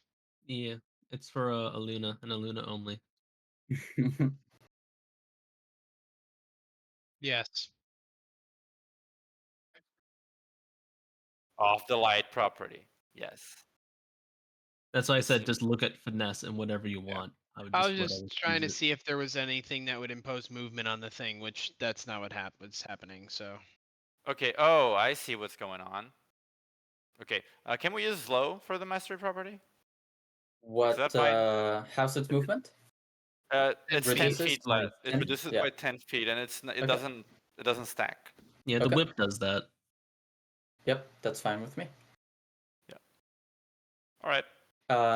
One more thing then. As you are now within its area, I mean, I kind of considered your step to be too swift in this case.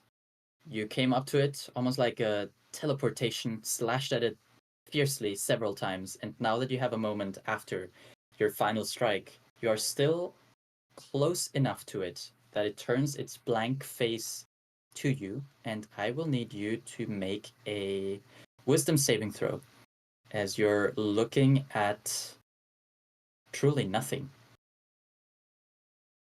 A 10 is a failure. You are frightened of this creature, and you gain a short-term madness. I'm gonna re-roll it. I didn't Okay. give me the opportunity. But I'm gonna re-roll Go it for it, because go it's for it. indomitable. Okay. Oh, so you did save.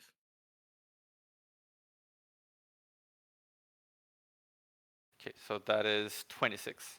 Okay. You are No, successful. So 28. even better. So for a moment, looking at this blank expression of nothing, you feel taken aback, but then you steel yourself once again and remind yourself that you are indomitable, in fact. So you're good, Akuta. Then Is I there anything? fall back to the floor. Whee! Yeehaw! 'Cause I have no means of staying afloat, so I just like drop back down. Like, whee! How Well, you're far? true. I'd rather not grab onto it. Like How I'd far rather are you? just fall. How far are you falling? 20 feet. She's okay. Give me an acrobatics check. I'm sorry. It's just not worth my reaction. See? Akuta doesn't give a shit. Yeah, she's fine. Just Absolutely fine. land perfectly. Yep.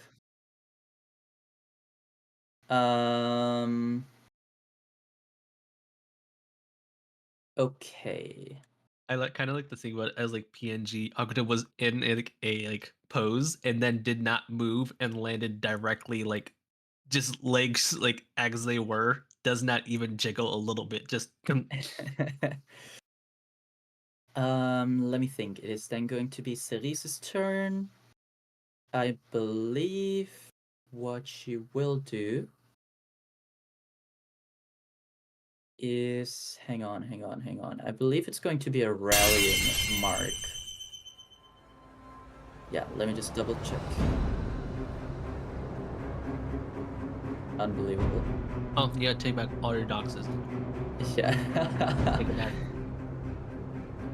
Ah, Okay, so yes, she is going to do that on her turn. She's going to use a bonus action to use her rallying mark feature. So she's going to expend.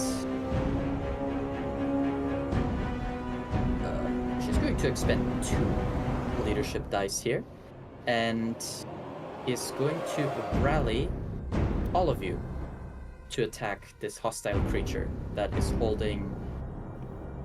Actually, not the one that's holding Malachi, but instead the other one. I think she has enough oversight to understand that that one is nearly done with anyway. So keep in mind, the next time you roll damage against this other creature, before the start of Cerise's next turn, you can add the leadership dice to the damage roll. And in case you need it, you then regain hit points equal to the amount of leadership of the damage that you rolled additionally.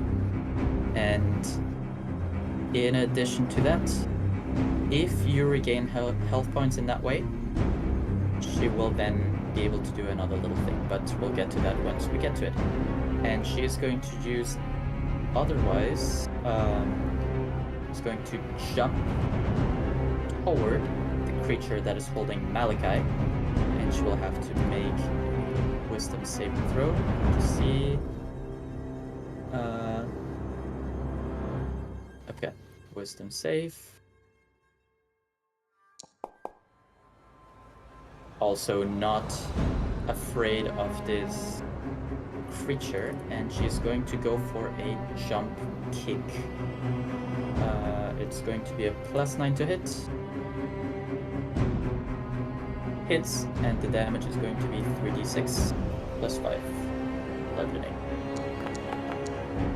Semis gets in his face, in its blank face, kicks it, and Malika, you who are closest to this creature, although there is no sound still from this beast, all throughout these attacks, there is a cracking that you hear as she kicks into the blank face of it, and it breaks inward, and the body goes limp and begins to fall with you in its grasp.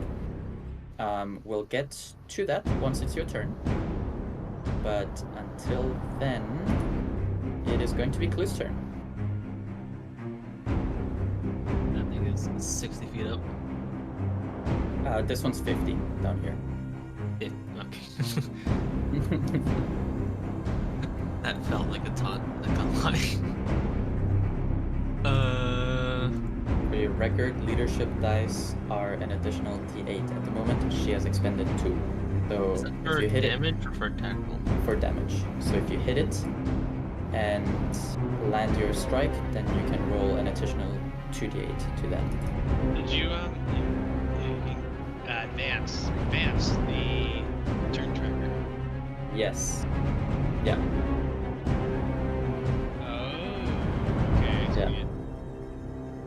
Yeah, because I was like, the line is still next to Akata. Are they supposed to move the other side? Okay, I get it. No. Correct. Yeah. Yeah. The line shows where the top of the turn order is, which is actually quite nice. Sometimes DMs want to throw something in at the top of the round type shit. But yeah, Clue. Get it down here. Just in the sky. Does it look like it's gonna come down and attack us? It's been circling you, at the very least. It hasn't, I mean, it's only been 6 seconds now, so it's not done much in this little time, but it has been flying overhead, and it seems to be looking down. Okay. I think he's kind of just gonna look up at it and use a bonus action to cast a new spell. I think the only one actually I think would even sort of know what this is like is Akata, who tends to spar with Clue. Who is going to sort of pull his blade out in its reverse grip as he usually does and tug onto his scarf. In a quiet whisper, the air starts to sort of electrify, and his hair sort of raises on end, and sort of the tips of his hair starts to turn silver, and an aura of lightning starts to appear around him. Because this is conduit. And I'm going to hold my action to attack it when it gets into range. Okay. And that will be my turn. I'm just going to sort of get ready to attack it. It comes Okay. anywhere within. Within range. Lyle. Can I just ask some clarification about rage? Like, how Yeah. do I? So rage, it gets extended when you make an attack. Like, you know what I mean? Like, right. So I have to either do. Oh, Right, I so see what like- you're saying. Yeah.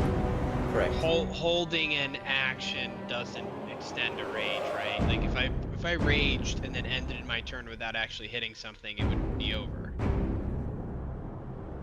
Correct.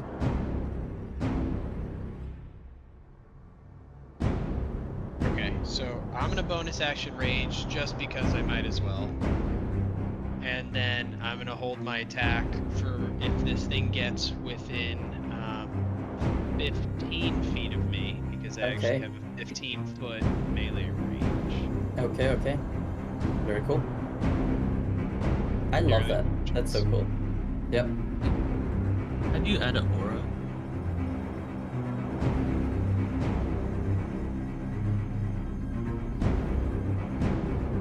Open configuration.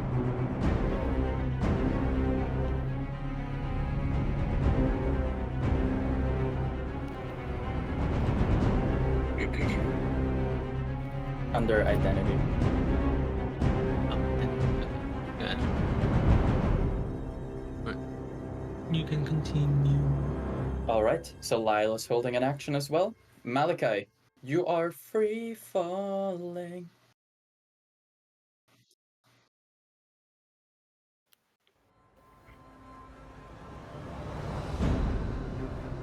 Mm-hmm. Okay. I will need you to make a wisdom saving throw as well, as this night gaunt unnamed creature notices you immediately on its back, still soundless, but turns its head back ever so slowly, and you are faced with a blank face.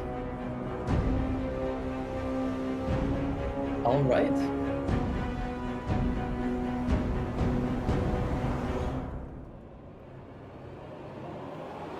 Okay. Fuck my drag.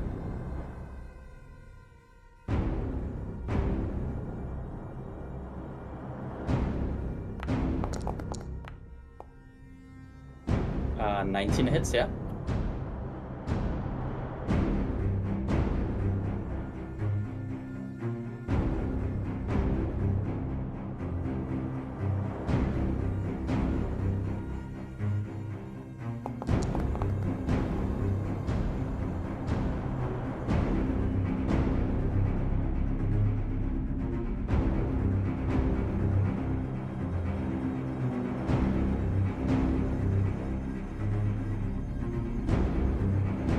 Wait, is it 19 or 15? Because it seems like it added the 14. Okay. I'll check it.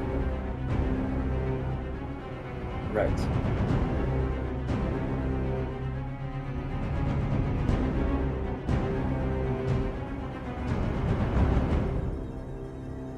Okay.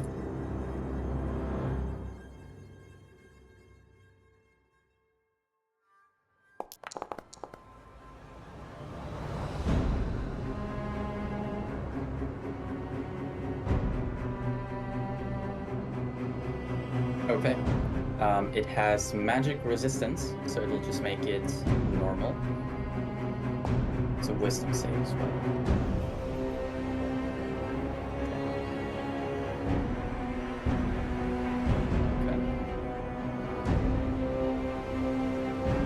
Okay. Sorry, I missed that. Just fiddling with stuff.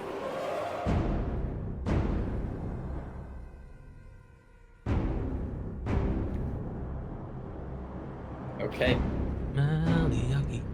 Malayan. With that, Maliaki, it is now going to be the La Criatura's turn. Rala flies in. Okay, since it is their turn now, there is going to be another one that will appear in the dark. I placed it above Akuta, just so we're not lost where it is. It is currently in the sky, also flying at a 50 feet height.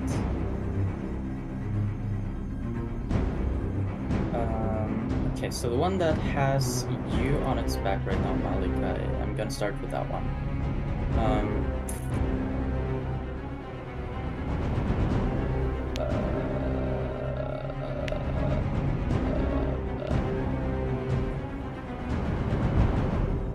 I believe the first thing it's going to do is it is going to do a tail whip attack against you first.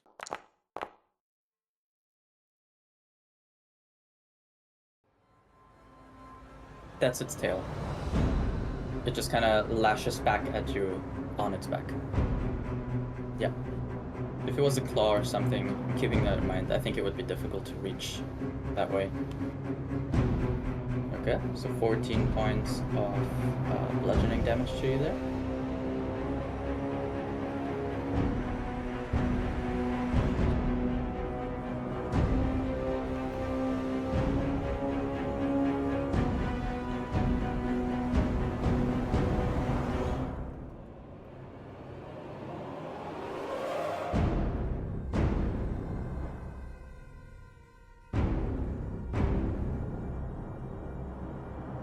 Okay.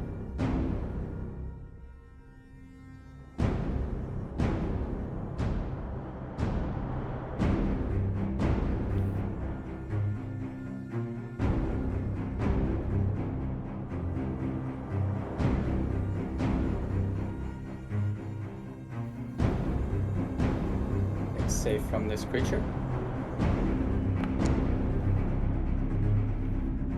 Just flat. That's a fail anyway. Holy, that's a lot of dice. Oh my god. Oh shit. Okay. Let me just double check we don't have any. The resistance is just advantage. Fuck my drag. Okay. Next, what this creature is going to do is it's going to use its prehensile tail, and alongside that strike that it dealt to you with its tail, you need to make a con save.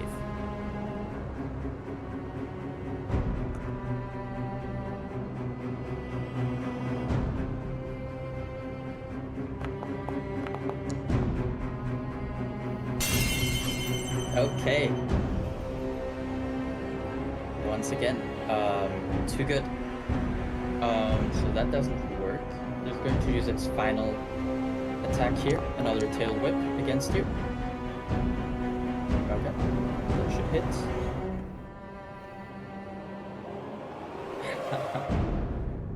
16 points of damage, alright, and then the other creature is going to fly towards Cerise first, and is going to make one claw attack against her. Let me check her AC, that doesn't hit, and it is simply going to fly by her, down toward Akuta. Make another claw attack over here.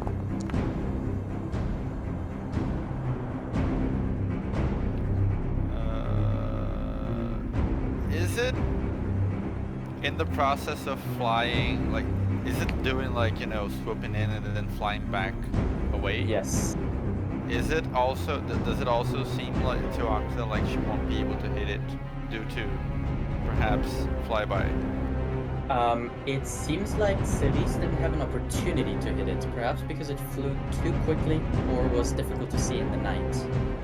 So it did kind of fly by her as it was, as it struck In that case, at her. I will use my reaction to defensive duelist, which Okay. increases my AC to 21, and therefore it doesn't hit.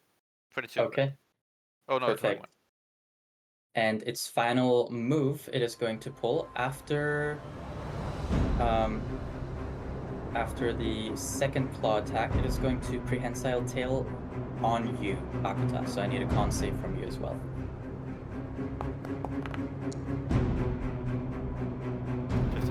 15. Oh my goodness, this is exciting. That's a fail. And as it flies by you, you become overwhelmed by the pain of the tail striking at you, and you become incapacitated until the start of this creature's next turn. The fuck? It doesn't do much, but when it does, it does. Bitch didn't even hit me. I know. I should have done that before the attack, but hey. Yeah, I'm incapacitated by the pain of the thing that I just deflected. No, that was a claw attack. This was the tail now. Ugh. It is going to then use its bonus action to Night Rush and move half of its flying speed back up into the sky. At this point, I'll leave it at 30 feet up in the sky. The one with Malachi, honestly, I was thinking about it during the other one's turn. It has you on its back.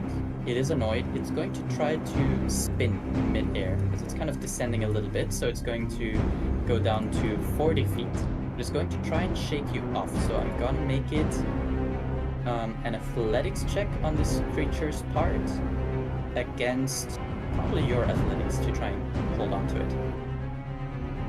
Okay, let's do it.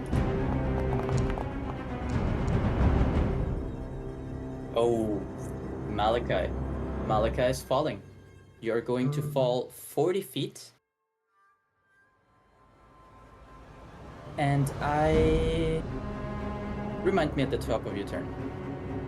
I'm gonna have you roll something there to see how well you can land. There will be some damage, but it might be halved. Akota. Oh, it's within 40 feet? It is currently within 40, yes. I can shoot it. With Okay. my held action. I just realized that. Okay. Now let me just scroll back to what you set up. Okay, great. Yeah, no, don't worry, you won't get extra shit. You'll just get the normal shit.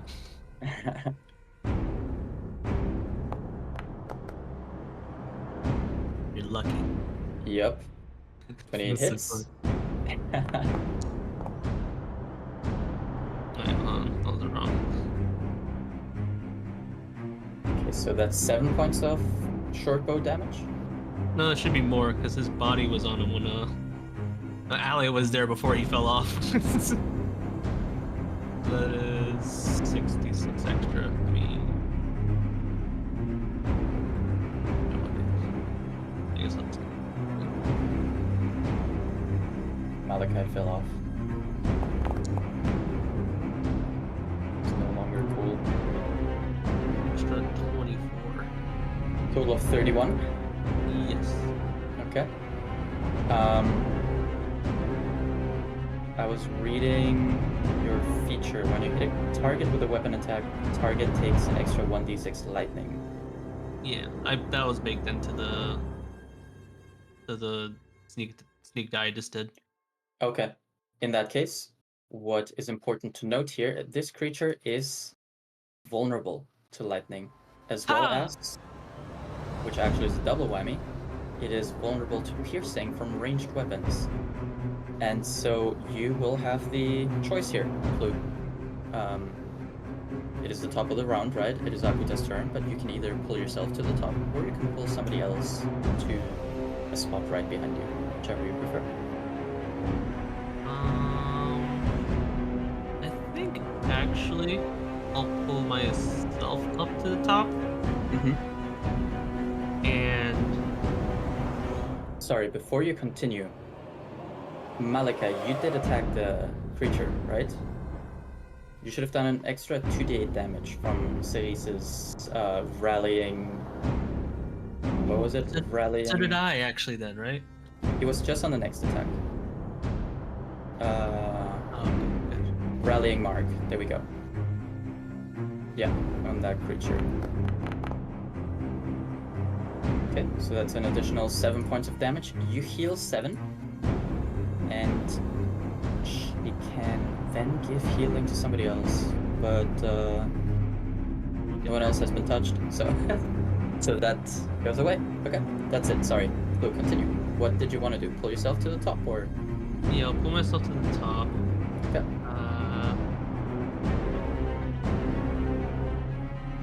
Down here. Huh? Get it down here. You do it. Fuck. I'm trying to figure out how to hit it too. You see Lyle like jumping, like doing little hops. Yeah.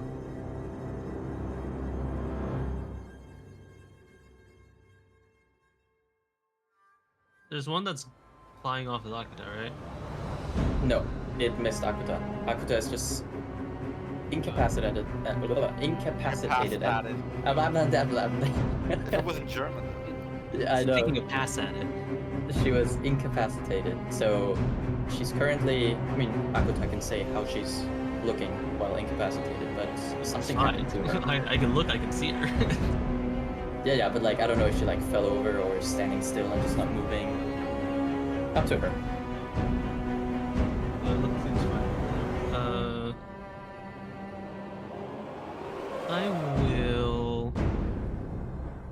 I this one's 40 feet in the air. Yes. Are there any trees nearby, or is it just sort of just in the air? It's in the air. There are a couple trees nearby. You can honestly consider this map to be fairly accurate for your needs in terms of trees and stuff. But it is Okay. somewhat higher than them. And you are, your camp is currently kind of on the edge of this forest, so there's not much beyond what you see here. I will bonus action, cunning action, hide. I don't think I need to crit fish on that, but will be funny. Okay. I will then vortex warp it next to Lyle. Okay. Yes. What do I make? I believe that I think it's con. It should I be would an assume advantage because of Con save. It has.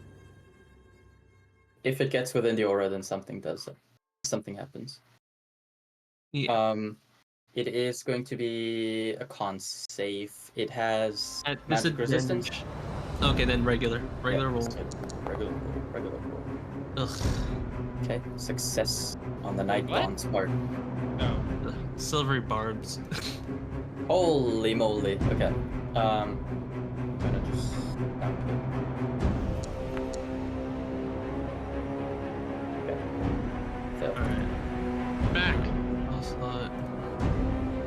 It is within Lyle's range now. Yeah, 15 feet. As long as it's within 15 feet, I smack it.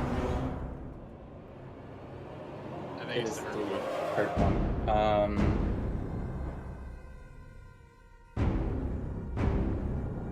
Yeah. Okay. Go for it. And I am Alright, still raging because I haven't started my next turn yet, which is Correct. awesome. I'll give you advantage. Oh, Actually, no. I'll give myself advantage. I think I get I it. use it a lot. You can give yourself advantage. Now, Yeah. I want to ask my fellow DMs here, how would you interpret someone? Do you think this creature entered the area of someone, or did Lyle enter its area? This creature entered the How did the movement happen again? It's Force. forced. It got vortex warped. Teleportation never counts as entering or Entering. leaving areas for purposes of Yeah. opportunity attacks or stuff like that. Fair. Those things are always all about just a physical movement, unless specifically stated. Okay. Can a held action be proc that way? Yeah. Yeah. Okay. So, pistol smack. It does still Okay. Rage. Does rage give advantage? Is that what it's supposed to do? Reckless attack does. You can reckless it. I said you can give yourself advantage. I need advantage to get sneak attacks, so that's why I took it for myself. Oh, I see. Yeah, that's fine. I am going to do this recklessly.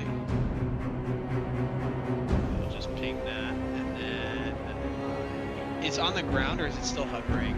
Put it It right says on when the you ground. make. Yeah, it says when you make your first attack roll on your turn. It's not currently your turn. Okay, so then I'll do it straight. I don't think it matters because the attack is not happening on his turn. Whew. Doesn't matter. Jesus. Okay. And- Yep. I don't use bonus action, so that's it. Okay. How do you want Unless to they- kill this one? As it appears next to me on the ground, Lyle just cracks a grin. And is it actually this far away from me, or is it within 5 feet? It is currently now. I believe Clue ported it down to like 5 feet of you. Like, Well, okay, Well, So it's vortex warp is 30. It's 90, I believe. 90. Oh, Okay, no, yeah, then. Hold on, let me see.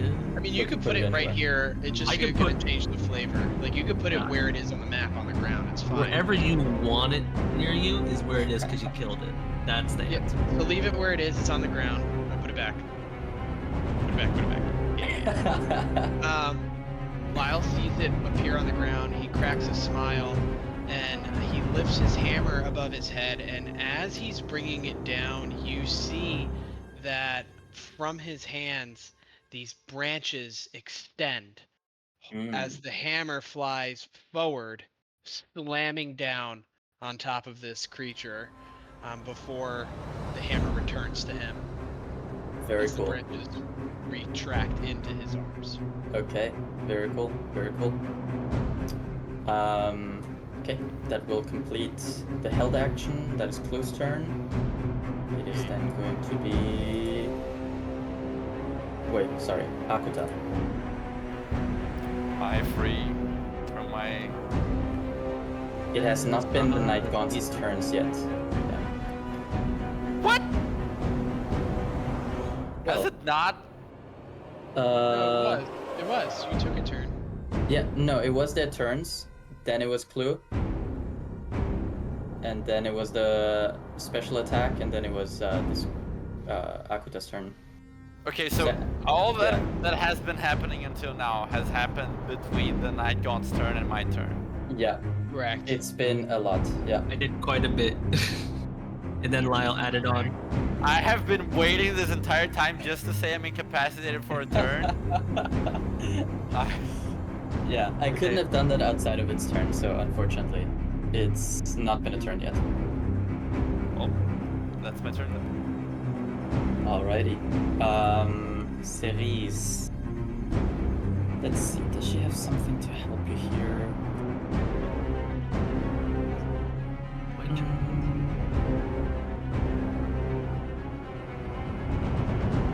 Well, that's kind of busted.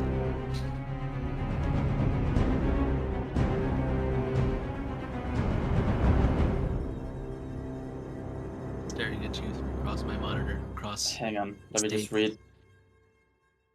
hundreds of miles, disappointment, Sorry, one irradiating. sec. I'm looking up the ruling. Don't worry, I'm just being disappointed. No.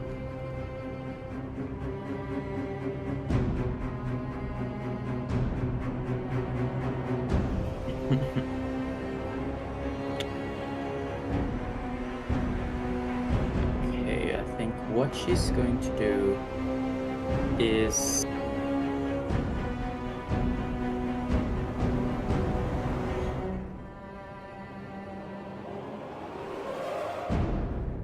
I think she is going to do the following. And there's so much shit on this fucking character. Kill me, cunt. Okay, I think she's going... Oh, my bad. Sorry, gang. Probably. Shit, this character has so much cool stuff, but my lord.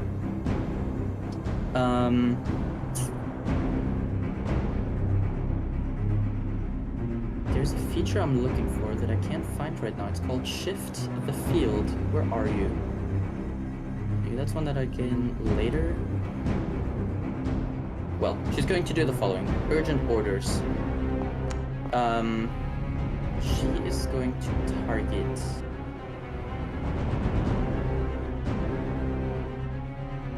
Who's next? She's going to target Malachi. With that, you can immediately use your reaction to move your movement speed without provoking opportunity attacks. Isn't he falling? Yes. That's true, huh? How does that work? Can you fly?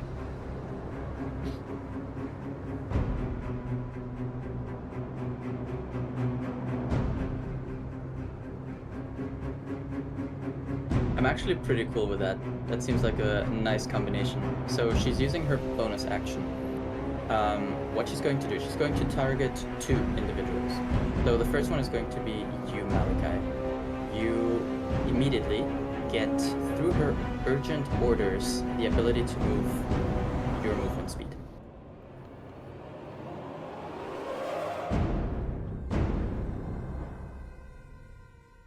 Yeah.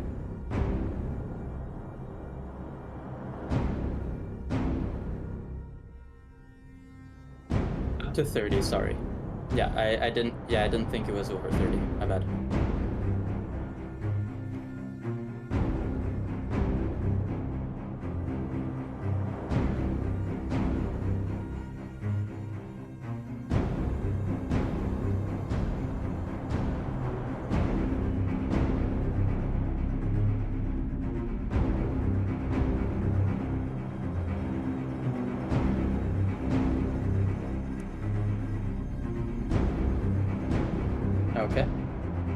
And the second creature that she's going to move is Lyle. And Lyle, your urgent order is going to be to position yourself between, or on the opposite side of Malachi. So you can move 30 feet to the opposite side of this Night Gaunt.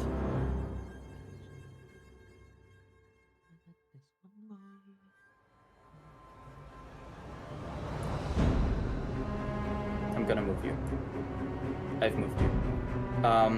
And then with that, what happens is her press the attack feature is active now. Sorry, no, it's the control the field feature.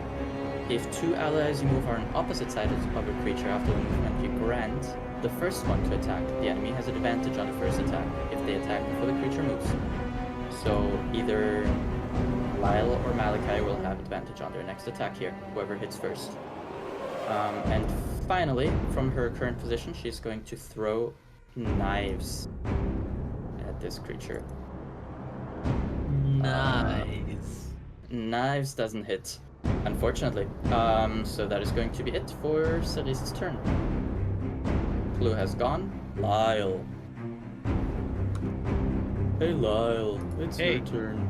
So, yeah. This How thing high has can to you be jump? Not that high, I don't think. Well, what's your strength? 5 plus 5 modifier, 20. Okay, what's your reach? 15. Okay, how high is it? 30. I think just out of range now. 20 plus 15? Is it 20? 20 strength means you can jump 20 feet in the air? Not 20 feet, but Yeah. Certainly not. That's what 20 feet's high, dude. That's fucking high, bro. jump 8 feet off the ground. You can reach something that's 17 feet off the ground. You can reach up and grab something 17 feet off the ground. It says long jump distance of 20 feet with 10-foot running start, and a high jump distance of 8 feet with a 10-foot running start. So I could only jump 8 feet up, which would be 23 feet, which is too high for me to jump and hit it. Well, the thing is, yes, 8 feet off the ground, but you're not thinking of your actual body height. Right. Which is probably it's not 7 feet. So Do you just have the average. a teleport on yourself or something along those lines? I do not, but I have a plan. Okay. Which so with the extra attack feat, it has to be on my turn. It can't be when it's provoked by holding the action, correct? Correct. Okay, that's fine. But I am still raging because I hit it since my last turn, correct? Yes. So again, I'm going to hold my action until it is within 15 feet of me. And I am just going to end my turn pretty much directly underneath it. Okay. Perfect. With that, Maliaki.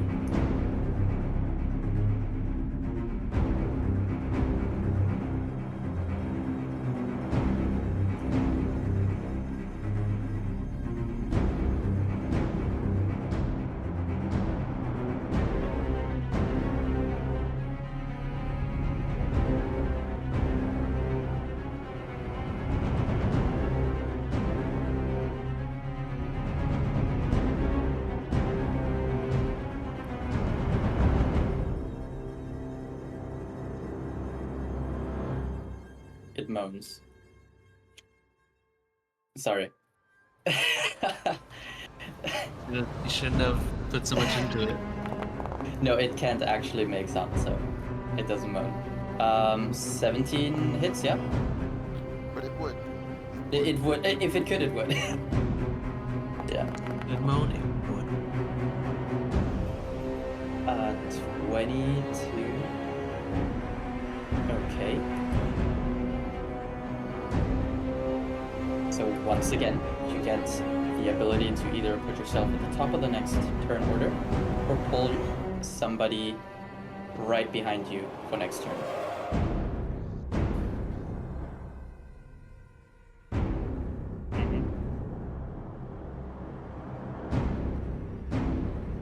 You could pull somebody down, probably. So, like after you? To after you? Wait, no, never mind. Tag me in. Never mind. Yeah. Don't. Yeah.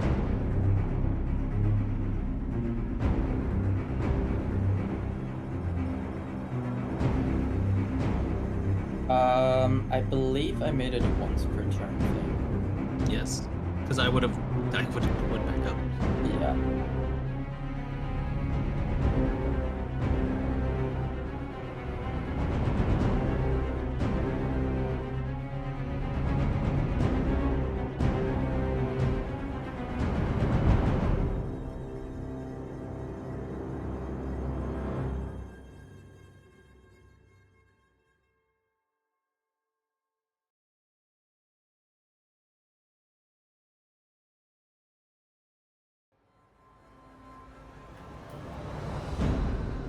Instead of a face, it probably has a blind sight.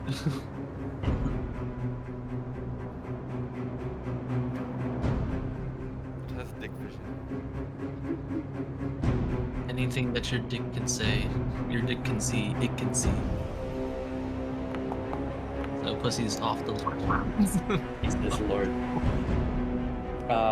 Is that 5 points?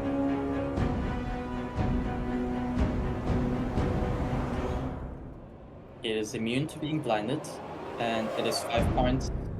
Okay, that is halved, and you notice this due to its resistance to psychic.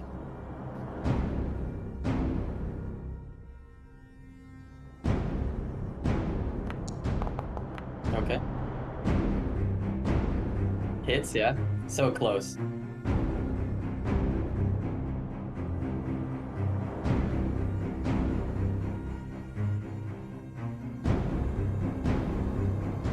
Oh, okay.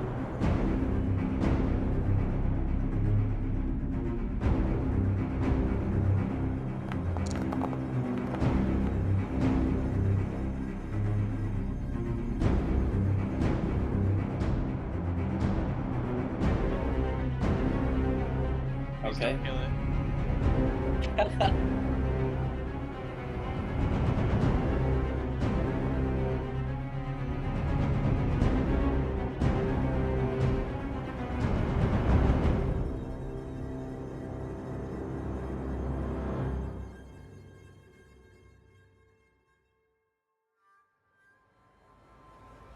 Is there a button for me to press? Please don't kill it. Okay. 1 health.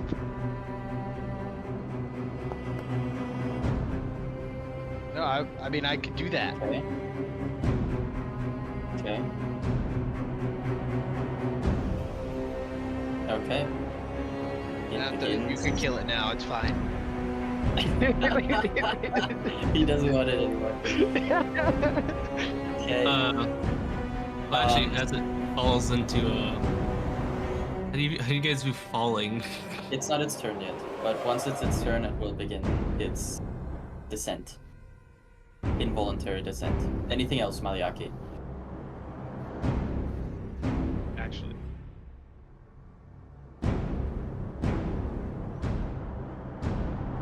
Okay. Wait. Okay. It's the start of its turn. Yeah. At the start of I've it, been waiting for this. yes. Even though it's stunned, I am going to do this because this is what I wanted to do the entire Go for time. When I'm raging at the start of a creature's turn, I can use my reaction to summon spectral branches around it. It has to make a strength save or be pulled 5 feet within me. Within you. With Yeah. 5 feet Within within Damn. Damn. Yeah. It's 5 feet deep. Hang on. Didn't know let me see you if- were playing a barbarian path of the butt clenching. So since, well, this is the perfect enemy. What Since save is it? Sorry. strength save, since it's stunned, doesn't it automatically fail? Automatically fails, yeah. So I'm pulling it down, Okay. which So I don't know, then, just pull him Yeah. in. which then provokes my held attack. Yeah. So I'm gonna hit it, even though it might be dead. I don't care if it's alive or not. I'm still hitting Yeah, it. you have advantage on your attack because it is stunned. So you can crit fish. Yep. That's not a crit. Yeah. Nope. 25 hits. 16 points of damage. Okay. And its movement is 0. Even though Sick. it's, Yeah. regardless of the stun, it's 0. Okay. I wanted to use this will- feature so bad the entire time I've been playing this barbarian because it's the coolest part about it. Right. And you're just like too far away. It's stunned. I'm like, come on. It will continue falling. I No, it- believe something triggers once it hits the aura. As soon as he pulls it in, I also will get an attack. It technically doesn't fall because it's pulled down. So Right, it was falling, then pulled, so I guess it's no longer falling actively. yeah, I don't think Yeah. it takes like fall damage from that. Thank you for the catch. Yeah, just.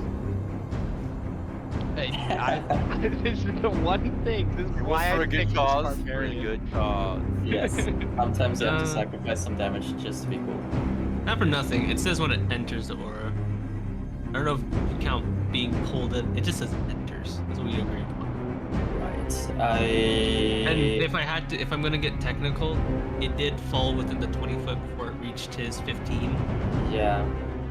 I think the always thing wonder is- what the wording means. I mean, maybe I think Akuta it's knows more better so than me. like I think it's the opportunity attack that you can't provoke by forced Yeah. movement. It's not okay. like held Okay, action. it doesn't. Yeah, you can pull creatures into like area of effect spells. That's like a valid thing. You just can't do that repeatedly in the same turn. Right. Like you can't just Move keep shoving a back. creature in and out of a moonbeam and have it proc several times in the same turn. But you can like push a creature into a moonbeam and have it work. Okay, so this falling or like being pulled into the aura will work then. I would say so, yes. Okay, yeah, that sounds fair. I think it word was first time it enters or ends its turn. So I think it's only once per time. Yeah. The only thing I'm often confused about is like voluntary versus involuntary movement, but I guess it doesn't matter if it's just entering. Yeah, it's usually for opportunity attacks and similar things like attacking when a creature like enters your range. Yeah. Makes sense. Okay, then Clue, certainly go for it. I saw you rolled a 27. Yeah, I'll crit fish. Okay. Advantage. No. Okay. That is. Yes.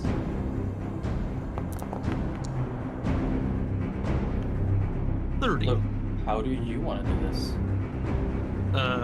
As soon as Malachi sort of stuns it, it starts to drop. Lyle brings it in in a streak of lightning. Clue kind of just like zips towards that line that Lyle's bringing it in towards and slices it in half. And still, not a single sound escapes this creature. And then It farts. and then it doesn't fart.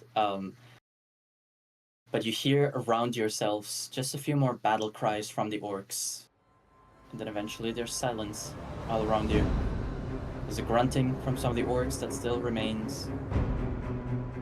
Other than that,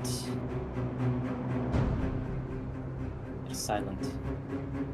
It seems as though you've won.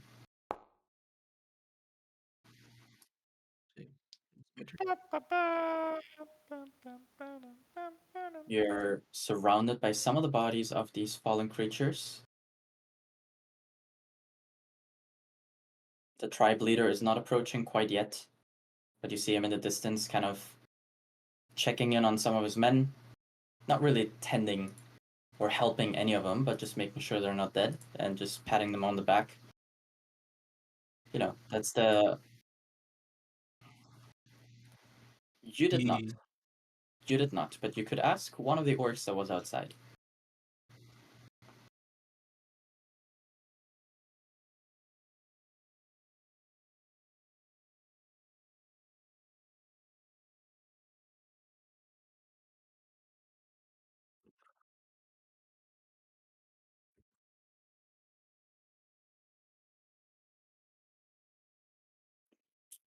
Give I'd me an make Arcana check.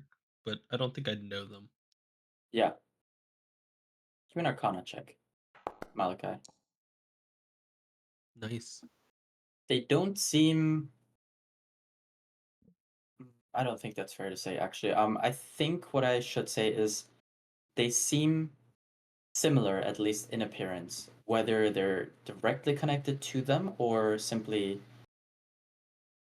another type of horror that has been placed here or found their way here. You're uncertain, but certainly in terms of visuals, there is this otherworldly look to them. And especially the constant silence is also somewhat off putting. Read this. This is so cool. Makes no sound. Ever. It's so good. So cool. But yeah, that's it, Malachi.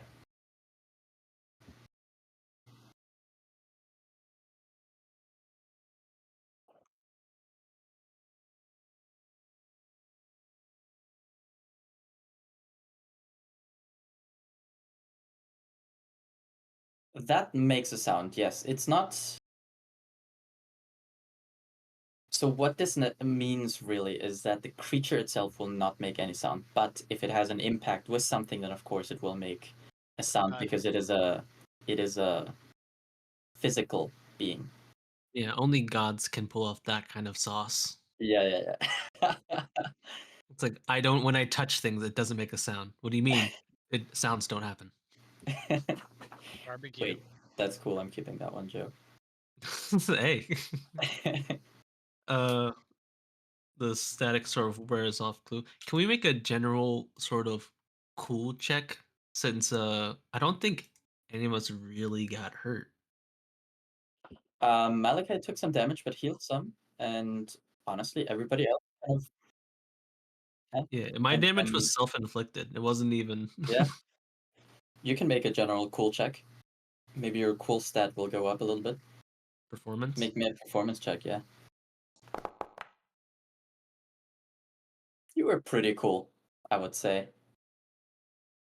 This is The more or Night less Gaunts kind of to just get nod their head in agreement. Yeah. Yeah, this is more or less just to get the orcs to it's like, okay, maybe there is something to this group. You'll see a couple orcs glancing in your direction. Not saying anything, but that in itself might be good enough for you at this time at the very least. They saw what you did. They're aware of what you can do. Nobody approaches you quite yet. Well, welcome to Niemandsland, filled with terrible creatures from all over, and some that we don't even know where they came from. Sometimes, although they don't really fly that close to our land, they prefer the darkness of forests and abandoned cities. We refer to them as night gaunts. Quiet and deadly, but for us, truly not an issue. Gross.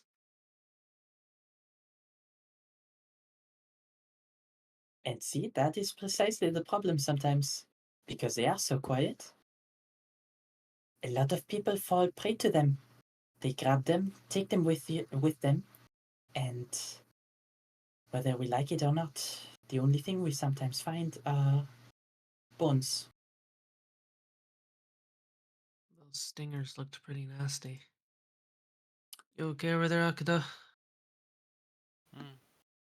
Hurt for a little bit, but fine now.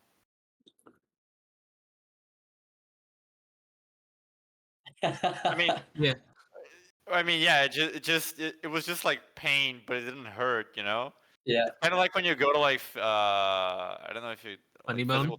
physical therapy. You know, like people like Oh, press your yeah. nerves and shit. It hurts like a bitch, but it actually heals you. It's great. Yeah. You just got I could just just limber. massage. Yeah. What is that shit called where they poke you with needles? Acupuncture? Acupuncture. Acupuncture, yeah. That's what you got from this creature. Nice I guess little that's- treatment. I First guess one's that on the is house. true. Balsamgeschäft. Yeah. That could actually be a word.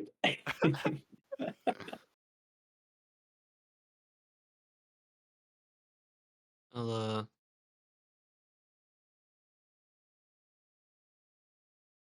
Hmm. Spike their heads. The tribe leader approaches you. There's a nasty cut across his chest, armor, but doesn't seem to bother him in the slightest. Spike their heads. We will place them around our camp. That should keep. Why is he French? We will place them around our camp, and that should keep more monsters away from us, at least for the night. okay. He just lops its head off. Hmm. Do you want to lop the other one off? Yep. Akta goes and cuts the head off. No much ceremony.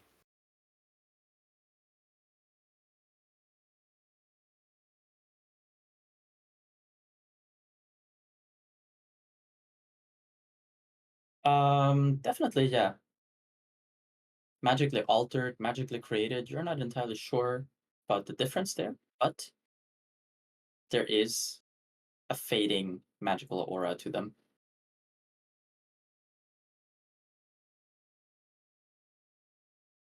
And I should say, not in the sense that they're reverting, but simply fading due to them being dead now.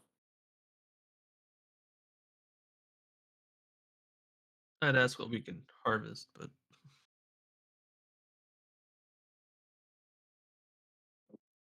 Sorry, two people. Blue, what did you say? I was just saying, like, I'd ask what we can harvest, but Up to you. I'll ask the man himself. Can I hear Irie in the back of my head, like a quiet conscience? Tits. Tits. Not the tits. Boobs. Sorry, what do breasts. you want? If you should harvest something, harvest Who its shakes his boobs. head? He's like, no, not tits. I I drew those mean, already. never hurts to bring like a little bit of a few vials of blood, maybe the heart, and if you find that it has any special abilities, then any organ that could be related to that special ability. In this case, it didn't make sounds, right? Mhm. Mhm. Any sounds as it None. moved. Ever. Skin it and bring the skin back. Maybe it has like kind of like a displacer beast.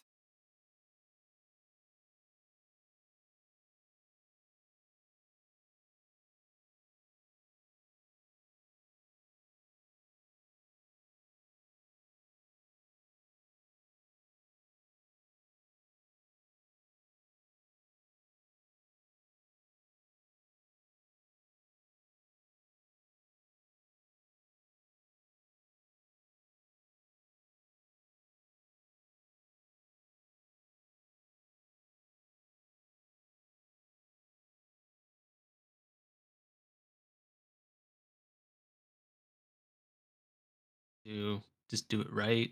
Okay. In that case, give me a medicine check, and you can take your time with it. We'll see how quickly you'll do it based on the medicine check, but I'm gonna say you're gonna be able to get what you want, probably. Unless you roll fucking atrociously. Atrocious. Mamma mia. It's going to take you a while to harvest things from this creature. The head is out of the question, of course. I believe Heidi said maybe some blood as well, the heart.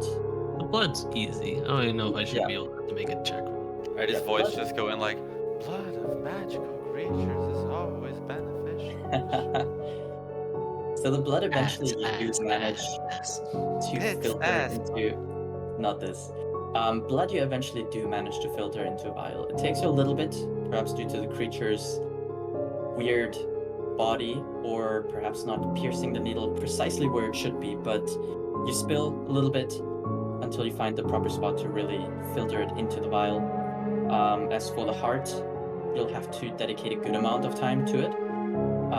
One of them, what the hell is that? Oh, one of them you'll accidentally cut into the heart, but you're able to then, after careful consideration and study, get the heart out of the other one. And with regards to the skin, you're able to pull some skin off of it, perhaps enough for a pair of boots or a pair of gloves or anything along those lines, a smaller item, but your hands are perhaps a little bit shaky, perhaps you're a little nervous, perhaps it's simply difficult to hold on to this creature and its slick body. So you get enough for a small item, but not much more with that roll.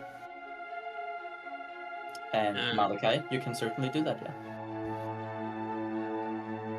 And Clue, that will take you definitely a little bit.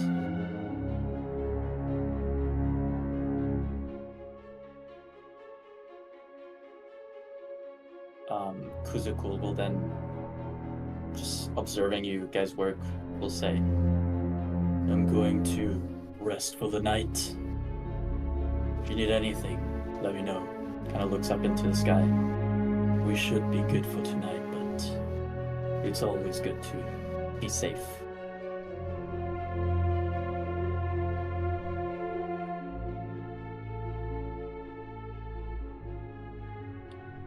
Just nods, walks away. Mhm.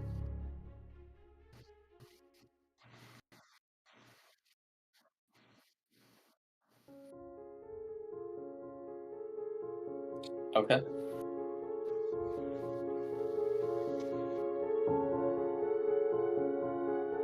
Yeah. In that case, one more final comment from the from Kuzukul will be, you're pretty skinny like this. And walks away.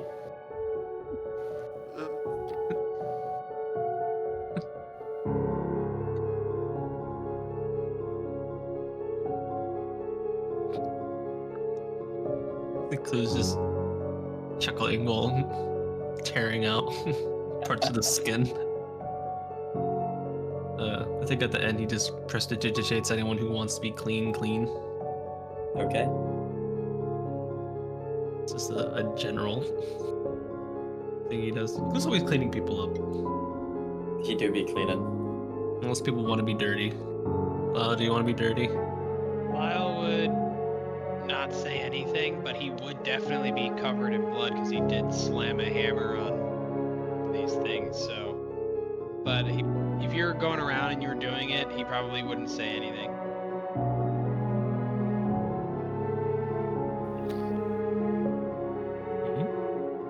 So, party. Is there anything you would like to do before you settle down to rest? There's a certain point I might want to try to get to.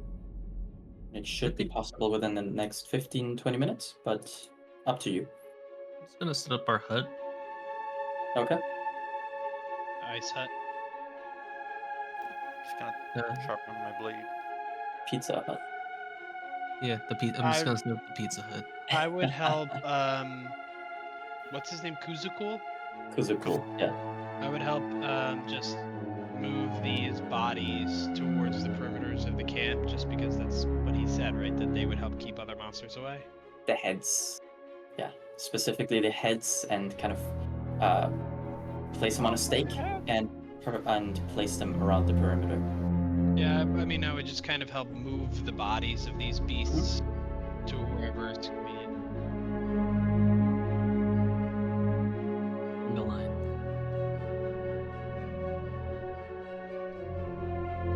Kuzukul will come out of the tent immediately. What are you doing? Not at night.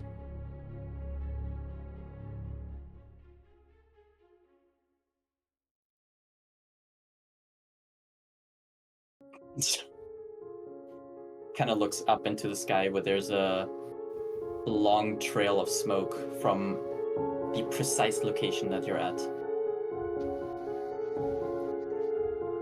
Okay. Do that in the morning. No more trouble tonight.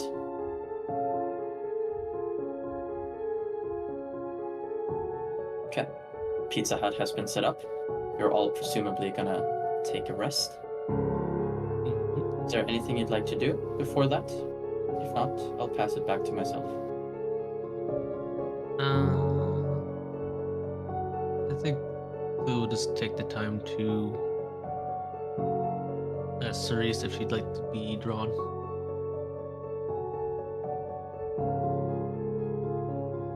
Ron. Well, why the hell not? But only. Kinda leans in very close with a very serious expression on her face. Only while I'm smoking. That can definitely be arranged. Very well. You know, I have to look dangerous. You Cast always wild. look dangerous. Oh, I don't know. When I was younger, they used to say these bunny ears and... No, wiggles her tail. This little tail are not doing me any favors, but... Taps the side of her head. At least I've got stuff in there. There's a conflicted look on Clue's face.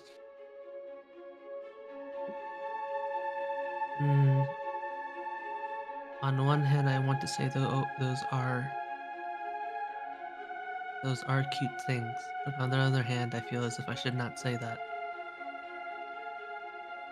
But I've said it anyway. So I'm Listen going to start to... drawing now.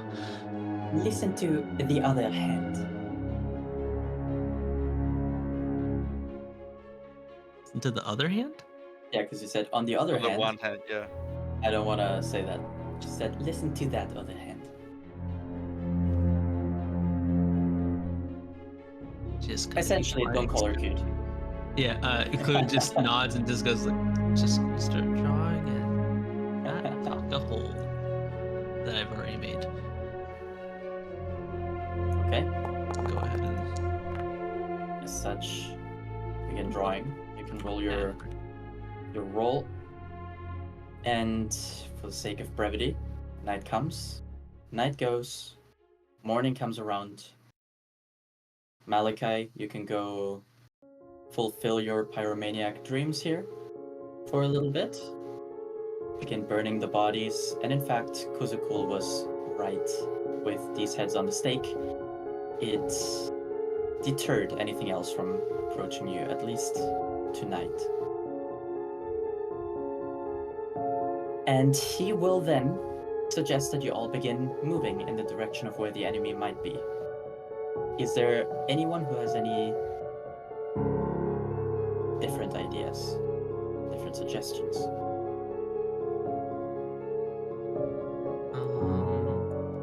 What does it look like as we're starting to head out, like horizon wise? Horizon-wise, it is a relatively good day. The weather is nice. There's a faint breeze. It is still quite warm in these parts. There are some clouds up in the sky. In the distance, you can make out the mountains that cities will point out to you. Are the border to La Sauvagerie, but you'll also hear eventually during the day's travel the constant flow of water, and that is when you would be reaching kind of this river here. There's not much on the horizon immediately there, but you're close to where Kuzukul claims the snake This charmer river had. here. Can't see Yeah. anything. Oh shit! I'm pinging and I'm by myself on the map. Yeah, I was like, this guy's at this river here, and I was like, right, Here. Okay. That was good. Love that for me. I think obviously we'll all be traveling in cloaks. I think Mhm. that just makes sense. Yep. I would ask Kuzukul when he thinks we should start sort of either flanking around or separating off in a way that would be easy to pincer in on the camp. We can cross the river easily. Shouldn't be an issue. Challenge. Yeah, no, legit. And that should be easy for you as well. Let us come from the south. You approach from the west. Travel a little bit further along the river, maybe a mile, then cross. Then follow all the way to the east. You should begin to see this statue that has been erected. And if we're unlucky, you'll see the golden soldiers against the sunlight.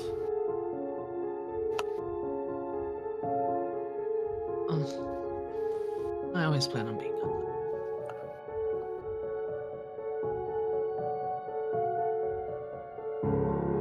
Any other ideas, questions, suggestions?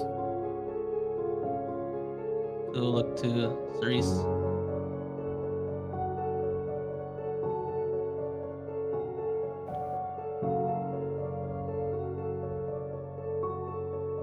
That seems fine for the time being.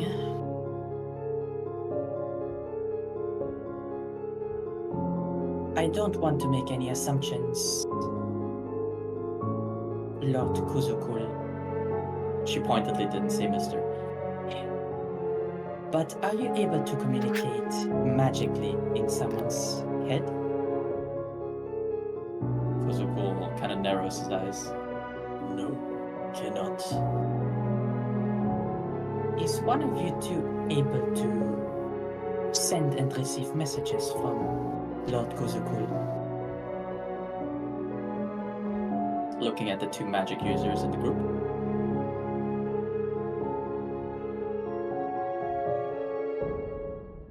I have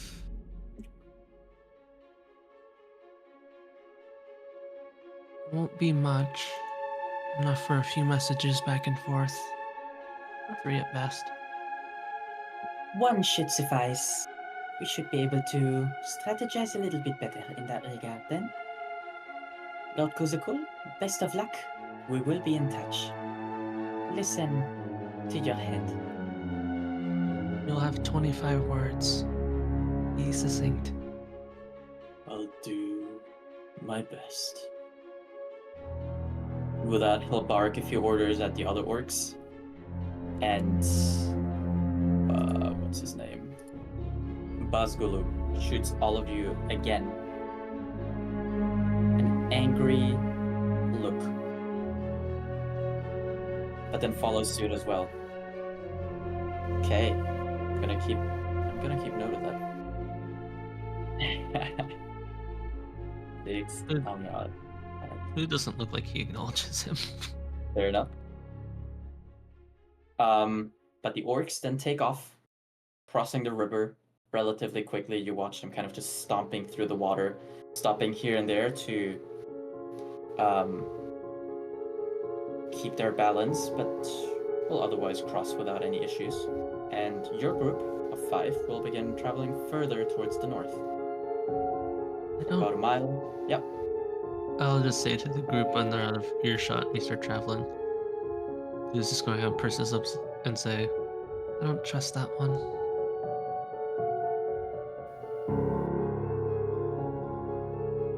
He's a coward at heart.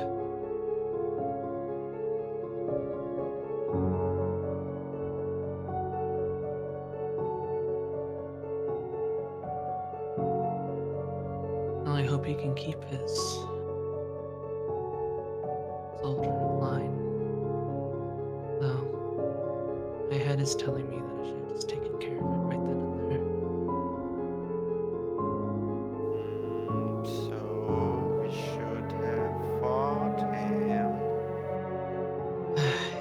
killed them, there's no guarantee they would be helping us at all, Akuta. Orcs respect strength. Yes, Also- they respect strength, but they also care more about their survival than Also, not kowtowing to a saying bunch of. kill, I'm saying fight them. Not a murderer. Don't kill everyone I do. You think everyone will respect you just because you can beat them in a duel? Orcs do? All orcs are the same. She has a point.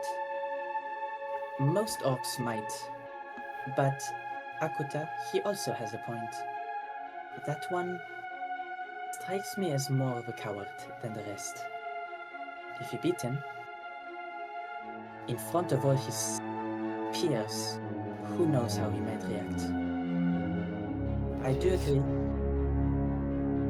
He's already plotting to stab us in the back anyway. It looks like it. We'll have to keep an eye out for him.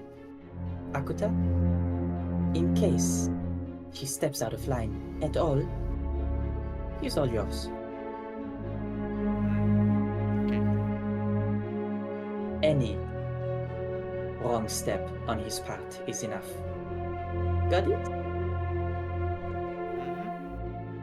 Mm-hmm. Kind of ruffles your hair. Good girl. And Now- that's why I wanted to make their actual leader. I wanted to prop him up more in that conversation. Because if he does betray us, he'll just look like a coward to the rest.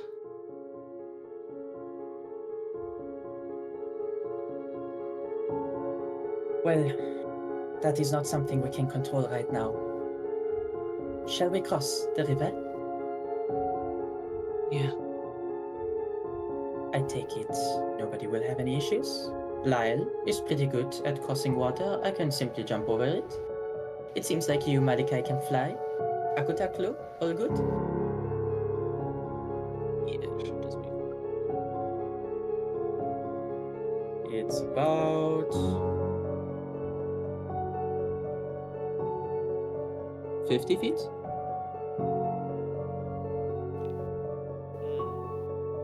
If not, Akuta, I can probably carry you. You sit on my back and we jump together. Okay.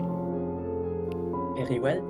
Well, if we're doing that, then we'll turn into a fox and just hop into Akuta's arms.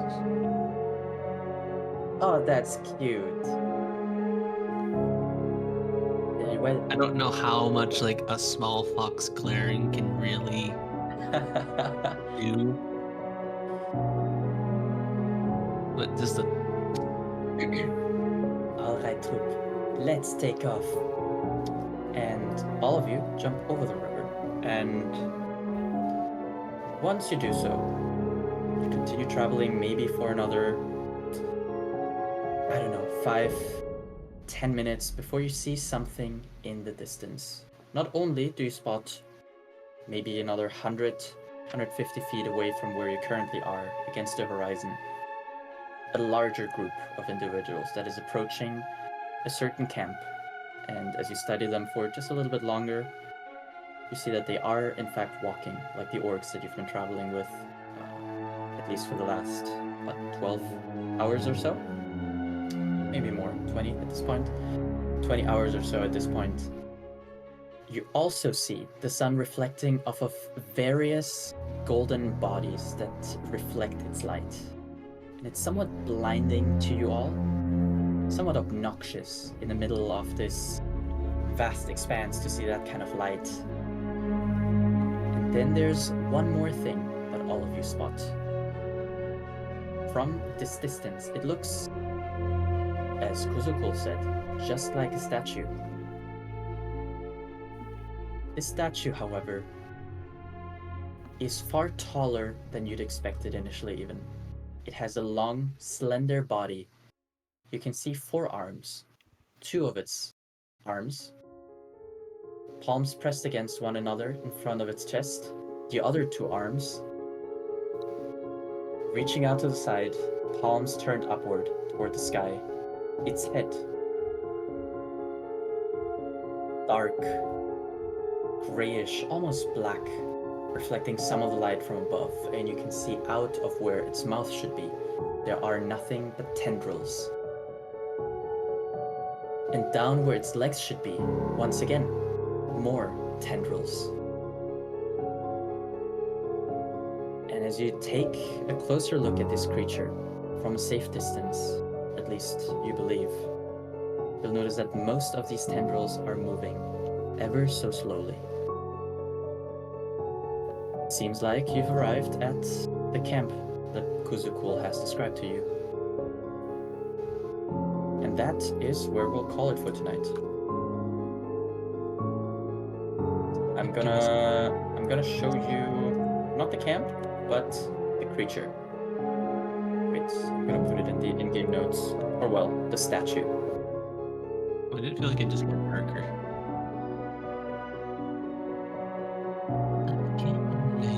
Where is it? The in-game notes and images. Yes. Yep.